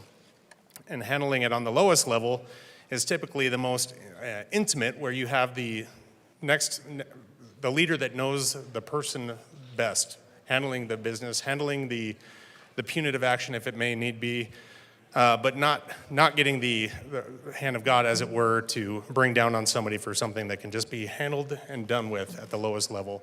Why does that apply to local government? And Mr. Chair, I'd ask for a little bit of latitude on a story just to bring it back into the point. One of the towns in my district recently had some issues with a sober living house that went up, and the town was not happy with the amount of occupants they wanted to have there in the sober living house. If that was something that was the state would dictate, this could be a dangerous thing. The community was upset about the number that was being requested. The town said 5 was the maximum. The sober living house was asking for 8. Went through deliberation. The trustees got together in their next meeting, and they were able to vote and actually created an exemption for the sober living house to have 8 people there, rather than having big government, being the state in this case, handling that decision for them. Every community, every municipality, every county in our state is different and diverse. That is why local government is important for managing and knowing on an intimate level what their community needs, what their municipality needs, what their county needs, not on a state level. That is not our call to be dictating how our counties, municipalities, and districts are working on their own. They should be managing their own, and in cases like this, it should be a case-by-case basis. Those exemptions should go through that community, that municipality, and that county, not from the state. Those exemptions are specific to the needs of that community. We should not be managing that as a state. This is not a state issue. This is a local issue. This is the lowest level thing that we should be giving back and maintaining that power within the communities, within the municipalities, within those counties and districts. I, for that reason and several other reasons, encourage a no vote. We need to think and respect and accommodate. Let our communities thrive, let our counties thrive, our districts thrive, not be dictating state government over those simple decisions that should and can be handled at the lowest level possible. So I encourage a no vote. Thank you. Representative Holtorf. Thank you, Mr. Chair. To all my colleagues here, we are getting close to landing. Please buckle your seatbelts, fold up your tray trays, and put your seats in the upright position. I do have a sense of humor, Mr. Chair, so please, can you laugh a little bit? Inside, I'm dying. Thank you, Mr. Chair. I appreciate you. So as I tee this up for our minority leader, here is the age-old question. Local control versus state control. State control versus local control. Which is it, Colorado? The previous bill we discussed was about fire protection. We've had some devastating fires in Colorado. What happens when we remove residential occupancy limits and we have a devastating fire? And arguably more citizens are put at risk because we don't consider that public health or public safety issue. Yes, we have a housing crisis, but how is it solved? And is this the way incrementally to solve it? I say no. Room packing, apartment packing, house packing is very dangerous. Now, is public health important? Is public safety important? Are special districts to be listened to? Is our local government going to be allowed to do their job? Thank you, Mr. Chair. Thank you, colleagues, for your attention. Assistant Minority Leader Puglisi. Thank you, Mr. Chair. I'm just going to sum up what you've heard today. From my local government experience, I want to make sure everybody understands that local governments do take public health, welfare, and safety very seriously as we are making decisions in putting regulations in place. They are not arbitrary. They are based on reports of our public health department, our environmentalists, because local governments have those people too. I'm really concerned at this continuing trend of pushing local governments and their authority on the side in pursuit of more state power and control, because that's really what it is. The local governments are already doing this. They're already doing it to the best of their ability. They're listening to their people. They are the people that are also elected and are closest to the people. Local government officials see them in the grocery stores. They hear their complaints, and they understand and are trying to help and put regulations in place that are proper for their people. So I don't think this legislation is necessary. I think this work is already happening, and I encourage anyone in the chamber to talk to your local government officials to see how they do handle this. But most importantly, I think we brought some really thoughtful, substantive amendments that would have alleviated some of our concerns, and those were not addressed or considered. They were considered, I shouldn't say that. They were considered, but not addressed in this legislation. Most importantly, our special districts that provide services, like our water districts, to make sure that we actually have the infrastructure and services needed in order to support this housing. So I do hope that the sponsors might reconsider some of our amendments. I think they were really good, thoughtful amendments and would have made the bill a little bit more palatable. At this point, we clearly, as a caucus, can't support this bill from what I've heard from my caucus members. Clearly, they will vote their conscience, but you've heard their objections. We hope that this issue will get resolved so that we really, truly can help address the housing crisis in Colorado with the right legislation. I'm opposed, and I urge a no vote. Thank you. Further discussion on House Bill 1007. Seeing none, the question before us is the adoption of House Bill 241007. All those in favor say aye. Aye. Opposed, no? No. The bill is passed. Mr. Schiebel, please read the title to House Bill 241016. House Bill 1016 by Representatives Leader and Armagost, concerning emergency communication services and in connection therewith, defining the term emergency communication specialist and clarifying the scope of the currently authorized use of certain emergency telecommunication service, charge revenue for training and services rendered by emergency communication specialists, other public safety answering point personnel, and other essential emergency personnel. To the bill.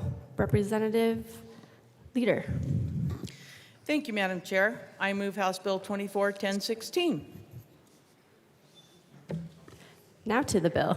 Thank you. Representative Leader. Thank you, Madam Chair. I want to thank my co-prime, Rep. Armagost, for his expertise in this area from his past experience as a sheriff deputy and a firefighter.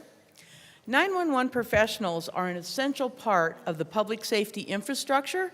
They are essential to public safety and should be recognized as first responders for their dedication and service to the communities. Recognizing 911 professionals has been a priority for the emergency communication community for several years, mostly as respect and pride for the value of their work and contribution to the public safety system. Currently, 911 professionals are classified as administrative, the same as a clerical worker. This classification demoralizes the work and the industry. 911 professionals are highly skilled and trained to play a critical role in emergency response as the first line of communication for people requesting emergency service response. I once toured the Jeffcom 911 facility where I met with 911 operators and got an inside look at the systems that they operate on. The dispatchers are responsible for multiple computer screens, mice, and keyboards as they decipher where each and every call gets routed. It was on that tour that I found out that the average call time with a 911 dispatcher is only 15 seconds. I'd like everyone to pause and reflect on that. Just 15 seconds to make life-saving decisions, 15 seconds to send support, and just 15 seconds to stay cool, calm, and collected as they help the person on the other line. These professionals serve as lifeline to law enforcement, fire, medical response personnel, and 911 professionals serve 24 hours a day, 7 days a week, the same as law enforcement, fire, and medical response personnel. They make the same sacrifices in their personal lives. Most importantly, they ensure the safety of the community during emergency events. They regularly toggle between several calls at the same time while working with multiple high-tech service delivery platforms to manage all elements of each call to efficiently and smoothly process and dispatch both 911 and non-emergency calls. Responding to each call professionally, which presents a unique stressor with the first responders' environment. They're handling the stress of thousands upon thousands of calls a year while providing assistance during each call that may be the worst day of the caller's life. And it's difficult to retrain and recruit talent, making 911 staffing a national crisis. It takes 9 months to fully train dispatchers to take emergency calls from the public, years to be proficient. I will pass this on to my colleague, Rep. Armagost, from House District 64. Representative Armagost. Thank you, Madam Chair. And I also would like to thank my co-prime on bringing this forward. This bill is important in many aspects, many reasons. Me serving as a firefighter and a law enforcement officer, I've been on many ends of the emergency communications, both as a person that has had to dial 911, request services on the radio, and also being dispatched to calls. Our emergency personnel are all inclusive, and arguably the first responder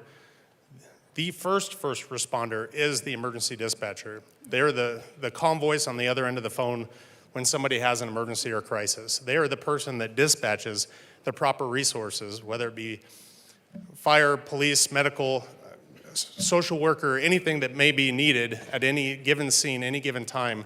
They're the one that has that expertise and the extreme expertise of multitasking that most of us couldn't even imagine. But not only are they that calming voice on the other end of the radio, the other end of the phone, they are the person that deals with probably more vicarious trauma than anyone in the first responder category can claim. They often hear people's last moments of their life, whether it be somebody in an emergency, somebody in a suicidal or homicidal situation, but they deal with that, the losses, the survivor's guilt, and overall, just the trauma, things that they have to listen to, deal with, and coach people through on every given minute of every given day. These are the heroes behind the scenes that don't get enough recognition, and as first responders, There should be no reason where we categorize first responders and then have to say, oh, and also our dispatchers. Our dispatchers should always be included as being acknowledged as our first responders because they are the first responder. They are not administrative personnel. They are the people that are trained in so many aspects of law enforcement, medical, and overall emergency communications. Who to send, what to send, and how to send it. Staging medical so that law enforcement can make sure the scene is safe prior to medical being on scene. Every single thing, they're working that second to second on every given call.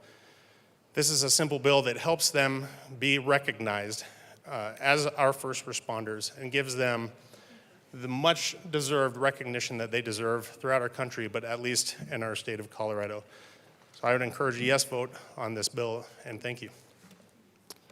Any further discussion? Representative Evans.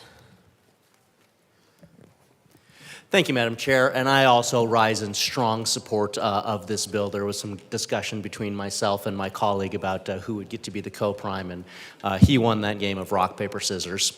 But again, I just want to highlight the critical work that our emergency dispatchers do. My colleague talked about a lot of the vicarious trauma that they often experience. One of the biggest things that I often heard from them is because they're the first point of contact that folks have with the emergency services system, they always hear how this emergency started.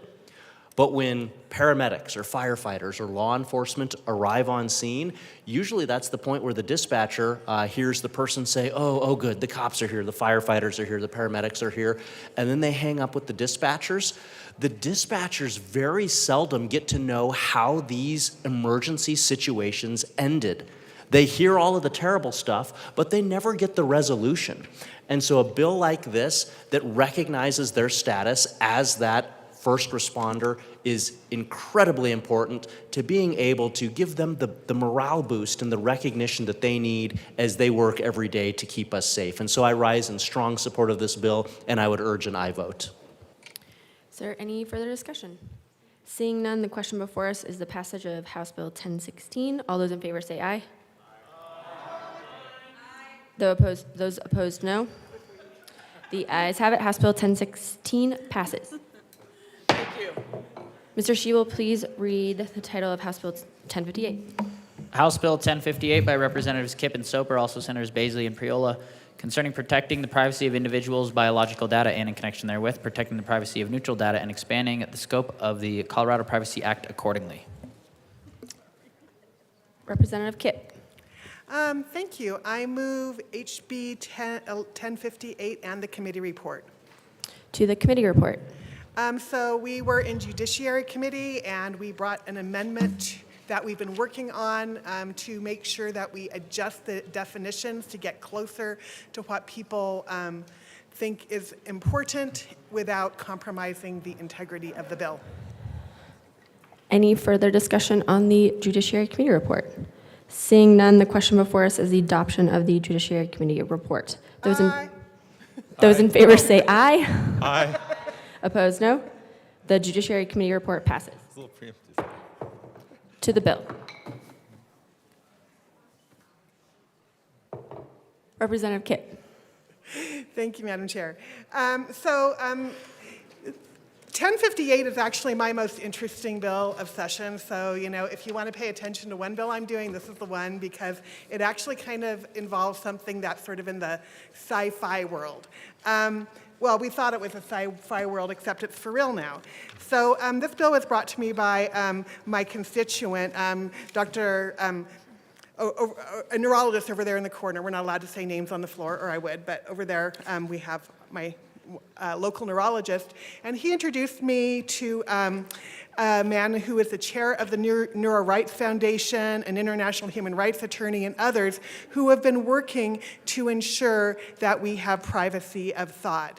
And I know it's like, you know, I'm really not wearing a tinfoil hat or anything, so I just want to tell you that the state of the technology has come to the point where you can actually read people's thoughts with devices that are not medical devices that, that you wear, that wearable technology. There's actually like 30 companies that are like capturing brain waves and reselling them. And the problem that we have with this and there's not a lot of problem because there's a lot of stuff out there where we are improving people's lives with this type of technology. Those kinds of suits that people who are paraplegics can get into and can walk? Those things are sometimes can be operated by implantable things in your brain. But now that we're getting to the point of wearable technology, we have a lot of concerns about the privacy of your thoughts and your biological data. So what we have here is, since we've been considering this bill only, we have had a number of articles that I just thought I would share the titles of with you. Back in July, we had Apple invents the next generation AirPod sensor system that can measure biosignals in electrical activity of a user's brain. In August, the New York Times reported that scientists recreated a Pink Floyd song from listeners' brainwaves, just from their neurons, from reading those. In November, Meta just achieved mind reading with AI, a breakthrough brain-computer interface technology. In December, new mind-reading AI translates thoughts directly from brainwaves without implants. I thought this was one of the most interesting ones because there's this cap that fits over your head that they've come up with in Australia, and it has 40% accuracy of thought-to-text recognition. Who knew? And, just the other day, earlier this week, Elon Musk is at it again because now he's implanted a Neuralink device in a patient's brain, and you can possibly move mouse cursors and stuff with it. The technology is advancing, and we really believe that while this technology holds great promise, and we do not want to stifle technology, we want to encourage it, we also feel like we need to protect people's thoughts and privacy and their individuality. And I do want to say one more thing, that the next frontier in this technology is changing people's thoughts and behavior. And, if you wanted to quit smoking or something, maybe you would want help changing your thoughts and behavior. But I think most people don't want people messing around in their head. So I really encourage an aye vote on this bill. Representative Soper. Thank you, Madam Chair, and thank you to my co-prime sponsor, Representative Kipp. Members, this is a first in the nation and second in the world bill of its kind to protect the privacy of our thoughts. If there's one thing that is probably most sacred, that would be the right to privacy, and then extending that, the right to privacy of our own thoughts. It's kind of ironic, but perhaps they thought about it, that using the Pink Floyd song, Just Another Brick in the Wall, was what was chosen for recreating from brainwaves to text. Because if you think about the lyrics to that song, you'll understand why. I want to talk briefly about where this law fits. So it nests under the Colorado Consumer Protection Act, which has the Colorado Privacy Act. And then under that is what's called sensitive data, which requires companies to ask our permission before sharing that sensitive data.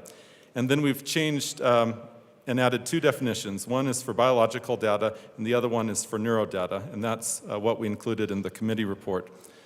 So you first would have to fall under the category of the Colorado Consumer Protection Act to apply. Then you'd have to be under the Privacy Act to apply. And then it would have to be considered sensitive data. We can still share data, you can still participate in studies, you can still use wearable devices, but if the company wants to use that data, they have to ask permission first. And I think this is the most important thing we can do. This is going to be paving the way for, I predict, other states and other nations to follow suit with Colorado, but just ask permission before reading my thoughts. That's the most important part. Representative Kipp. Thank you. And just one more thing. There are 30 devices that are over-the-counter devices that are capturing people's brainwaves today. And so, yes, some of that information can be translated today, but because of the rapidly increasing rate of technology, who knows what they can read from those brainwaves, which are being downloaded and stored today and resold in 5 years. Your personal private thoughts deserve more than that. So thank you. Thank you. Is there any further discussion? Seeing none, the question before us is the passage of House Bill 1058. All those in favor say aye. Aye. Those opposed, no. Oh, thank you. Wow. The ayes have it. House Bill 1058 passes.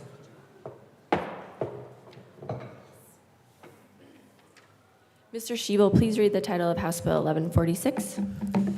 House Bill 1146 by Representatives Byrd and Taggart, also Senators Bridges and Zenzinger, concerning authorizing the Department of Healthcare Policy and Financing to suspend a provider's enrollment if the provider is participating in an organized fraud scheme. Representative Byrd. Yes, thank you, Madam Chair, and it is an honor to serve with you. Honored to serve with you. I move House Bill 241146.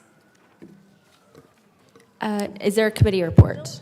Do we have a committee report? Oh, okay, and the, I didn't think we had one. Okay, so we moved the bill. Please move the bill. Do you want me to do it again? All right, I move House Bill 241146. To the bill. Representative Byrd. Thank you, Madam Chair. Members, I am proud to present this bill to you with my colleague, Representative Taggart. This was an issue I think many of us, or the bill addresses an issue that many of us have seen in the media about providers, alleged providers taking advantage of Colorado's Medicaid system and finding a way to allegedly provide medical transport services and begin essentially bilking millions of dollars from our state Medicaid system. The bill we have before you seeks to give the department a very narrow set of tools so that they can shut down or rather suspend the enrollment of providers who are taking advantage and have met several distinct criteria that indicate clearly that this entity is engaging in fraudulent activity. The provisions of the bill, as I said, allow the department to suspend Medicaid provider enrollment when the department has identified suspected organized crime or an organized fraud scheme that meets specific criteria. The department has requested this authority after discovering a large-scale fraud scheme that involved hundreds of these non-emergent transportation companies or groups. The legislation allows the department to suspend the providers from rendering services to Medicaid clients during the fraud investigation in collaboration with law enforcement. The authority would be used in only limited situations to address organized crime, fraud rings, and is in complement to emergency resources that are already provided to the department to audit non-emergency medical transportation claims post, pre, and post-care to both mitigate impact to the state budget and to support law enforcement in their efforts. HCPF has sought out and received the input of key provider associations and stakeholder groups, and I'm very grateful for that because, again, as we say in this case, we want to make sure that this authority we grant to the state is narrowly tailored to address situations where it's very clear there's wrongdoing that needs to be investigated. The bill does not have a fiscal note. Representative Taggart. Thank you, Madam Chair, and thank you to Representative Byrd. It's a real, I'm very proud to be on this bill with her. I just want to reinforce a couple of things on behalf of the department. One, they moved very, very quickly when they learned of this situation. Secondly, they built into it 7 distinct factors, of which 3 factors they have to prove to move forward. So there's no abuse of these organizations. They have, in fact, been very, very diligent about identifying those 7, and to pass the threshold, they have to meet 3 of them. I also appreciate the fact that Medicaid is paid for us as citizens, and for the department to take this action tells us they're concerned about our taxpayer dollars. Thank you. Is there any further discussion? Seeing none, the question before us is the passage of House Bill 1146. All those in favor say aye. Aye. Those opposed, no. The ayes have it. House Bill 1146 passes. Madam Majority Leader. Thank you, Madam Chair. I move the committee rise and report. You have heard the motion. Seeing no objection, the committee will rise and report.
The House will come back to order. Mr. Schiebel, please read the report of the Committee of the Whole. Madam Speaker, your Committee of the Whole begs leave to report it is under consideration the following attached bills, being the second reading thereof and making the following recommendations thereon. House Bill 1007 as amended, 1016, 1058 as amended, 1091 as amended, 1146 passed on second reading, ordered and engrossed and placed on the calendar for third reading and final passage. Representative Basenecker. Oh, no, sorry, Representative Doherty. Members, you have heard the motion. There are amendments at the desk. Mr. Schiebel, please read the DeGraff amendment to the report of the Committee of the Whole. Representative DeGraff moved to amend the report of the Committee of the Whole to reverse the action taken by the committee in not adopting the following Wilson Amendment L9 to House Bill 1007 to show that said amendment passed and that House Bill 1007 as amended passed. Representative Winter. I'm sorry, Assistant Minority Leader Winter. Thank you, Madam Speaker. I would like to move H002 to amend the report of the Committee of the Whole. It has to be properly displayed. It is properly displayed. Please proceed. Thank you. The reason that we ran this amendment, we talked about it exhaustively up here. This allows our local officials to speak with the people in their communities and their constituents to see if they want to redress the actions that were taken here today. I think we outlined numerous times, many special instances. It's different in the areas that we're from. We look at it from a complete different fix than you do in the metro area. And I think this unfortunately will affect some of the things that happen within our districts.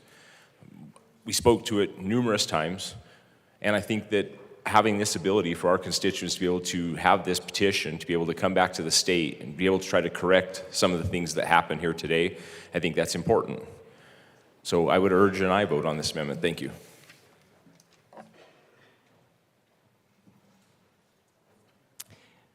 Representative Mabry.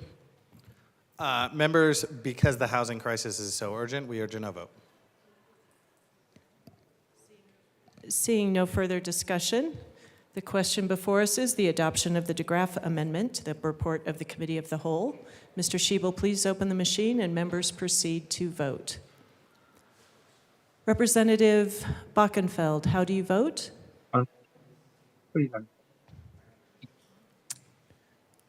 Representative Bockenfeld votes no. Representative Epps, how do you vote? Representative Epps, how do you vote? Representative Epps votes no. She signals a down thumb. Representative Marvin, how do you vote? No. Representative Marvin votes no. Representative Herod, how do you vote? No. Representative Herod votes no. Representative Luck, how do you vote? Yes. Representative Luck votes yes. Representative Velasco, how do you vote? No. Representative Velasco votes no. Representative Ortiz, how do you vote? No. Representative Ortiz votes no. Madam Speaker, Representative Bockenfeld, I switch my vote to yes. Representative Bockenfeld, to confirm, you vote yes. Yes. Representative Bockenfeld, please state your position on the amendment, yes or no. Yes. Representative Bockenfeld votes no. Yes.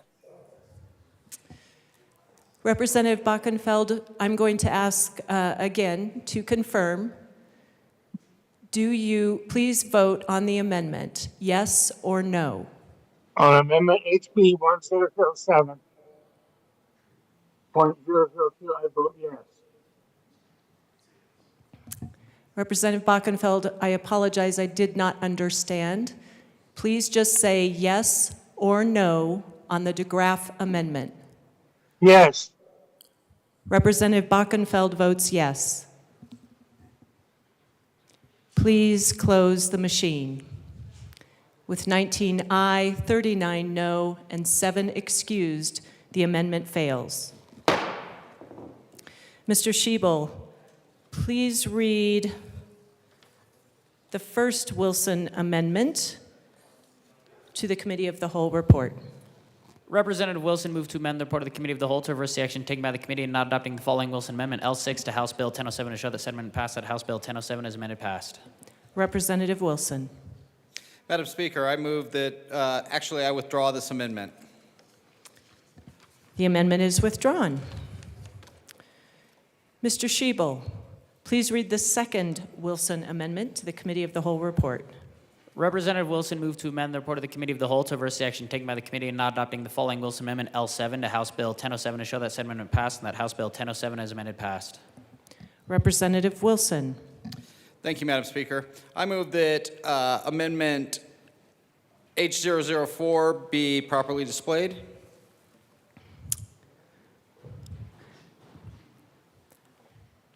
Representative Wilson, I'm going to have you restate your motion.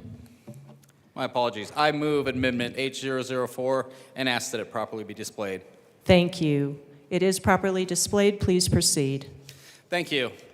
I believe it's very important that we have law enforcement, fire districts, water districts, wastewater districts included in this conversation. We cannot put people in danger, and it may be, when it comes to like wastewater and water, it may be people that live down the street that are in danger of something happening in another area. So it's important that there be some sort of collaboration there for these districts. I ask for an aye vote. Representative Soper.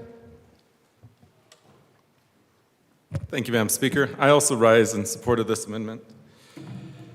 One thing that really didn't come up earlier that's important to mention, that's encapsulated in this amendment, is unlike other services that are offered by municipalities, you can't overbuild your domestic water service lines. And that goes back to water quality.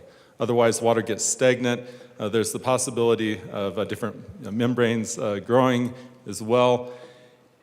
And you build for what's at your capacity. So if you're going to increase the population within your community by the number of people that are going to be using, for example, your domestic water, all of a sudden you're going to need to increase your capacity. It's not like a town can overbuild because our water quality standards do not permit that. So it really is important that if the population is going to change significantly without new construction, that at least checking with your domestic water provider, and sometimes that may not be the municipality. Like for example, in my district, Clifton Water District supplies the water to the community of Clifton, which is unincorporated Mesa County. So this would be a perfect example of where it's important to check with what their capacity is, because if all of a sudden the population has increased dramatically, now you may not have enough domestic water for that population. So I would urge a yes vote on this. Thank you so much for the amendment. Representative Rutnell. Thank you, Madam Speaker. The substance of the bill covers all sorts of protections related to health and safety. This amendment is unnecessary. I urge a no vote. Seeing no further discussion, the question before us is the adoption of the second Wilson Amendment to the report of the Committee of the Whole. Mr. Schiebel, please open the machine and members proceed to vote. Representative Bockenfeld, how do you vote?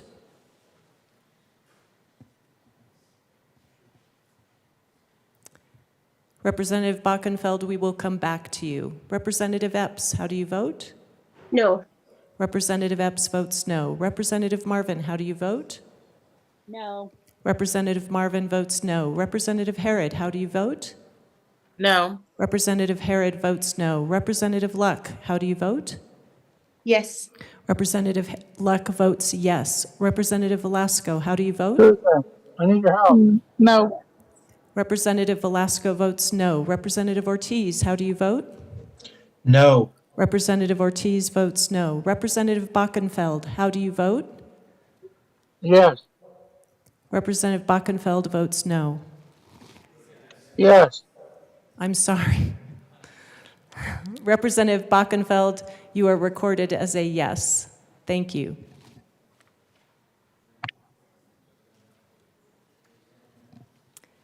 Please close the machine. With 19 aye, 39 no, and 7 excused, the amendment fails. Mr. Schiebel, please read the third Wilson Amendment to the report of the Committee of the Whole. Representative Wilson moved to amend the report of the Committee of the Whole to reverse the action taken by the committee in not adopting the following Wilson Amendment L8 to House Bill 1007 to show that said amendment passed, that House Bill 1007 is amended passed. Representative Wilson.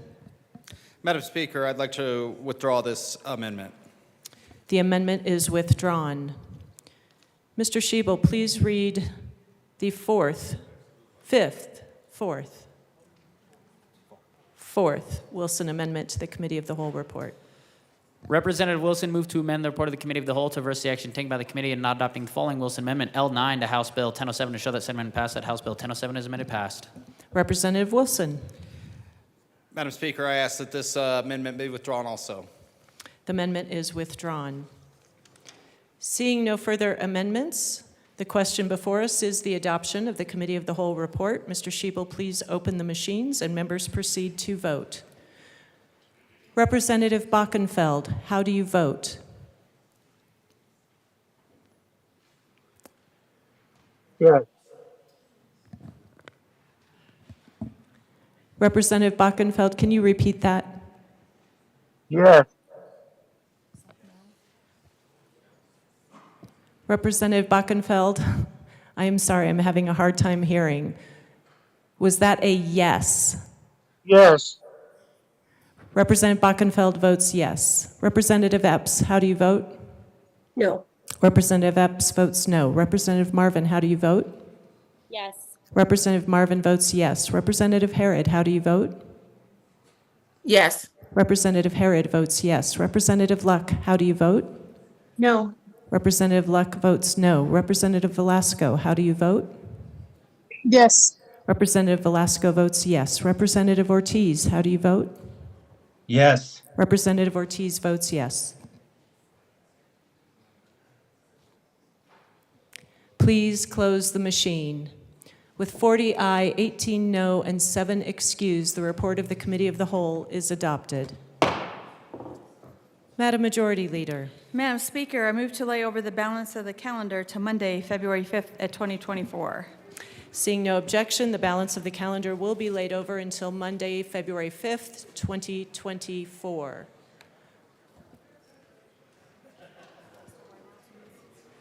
It does not appear that we have any further announcements or introductions.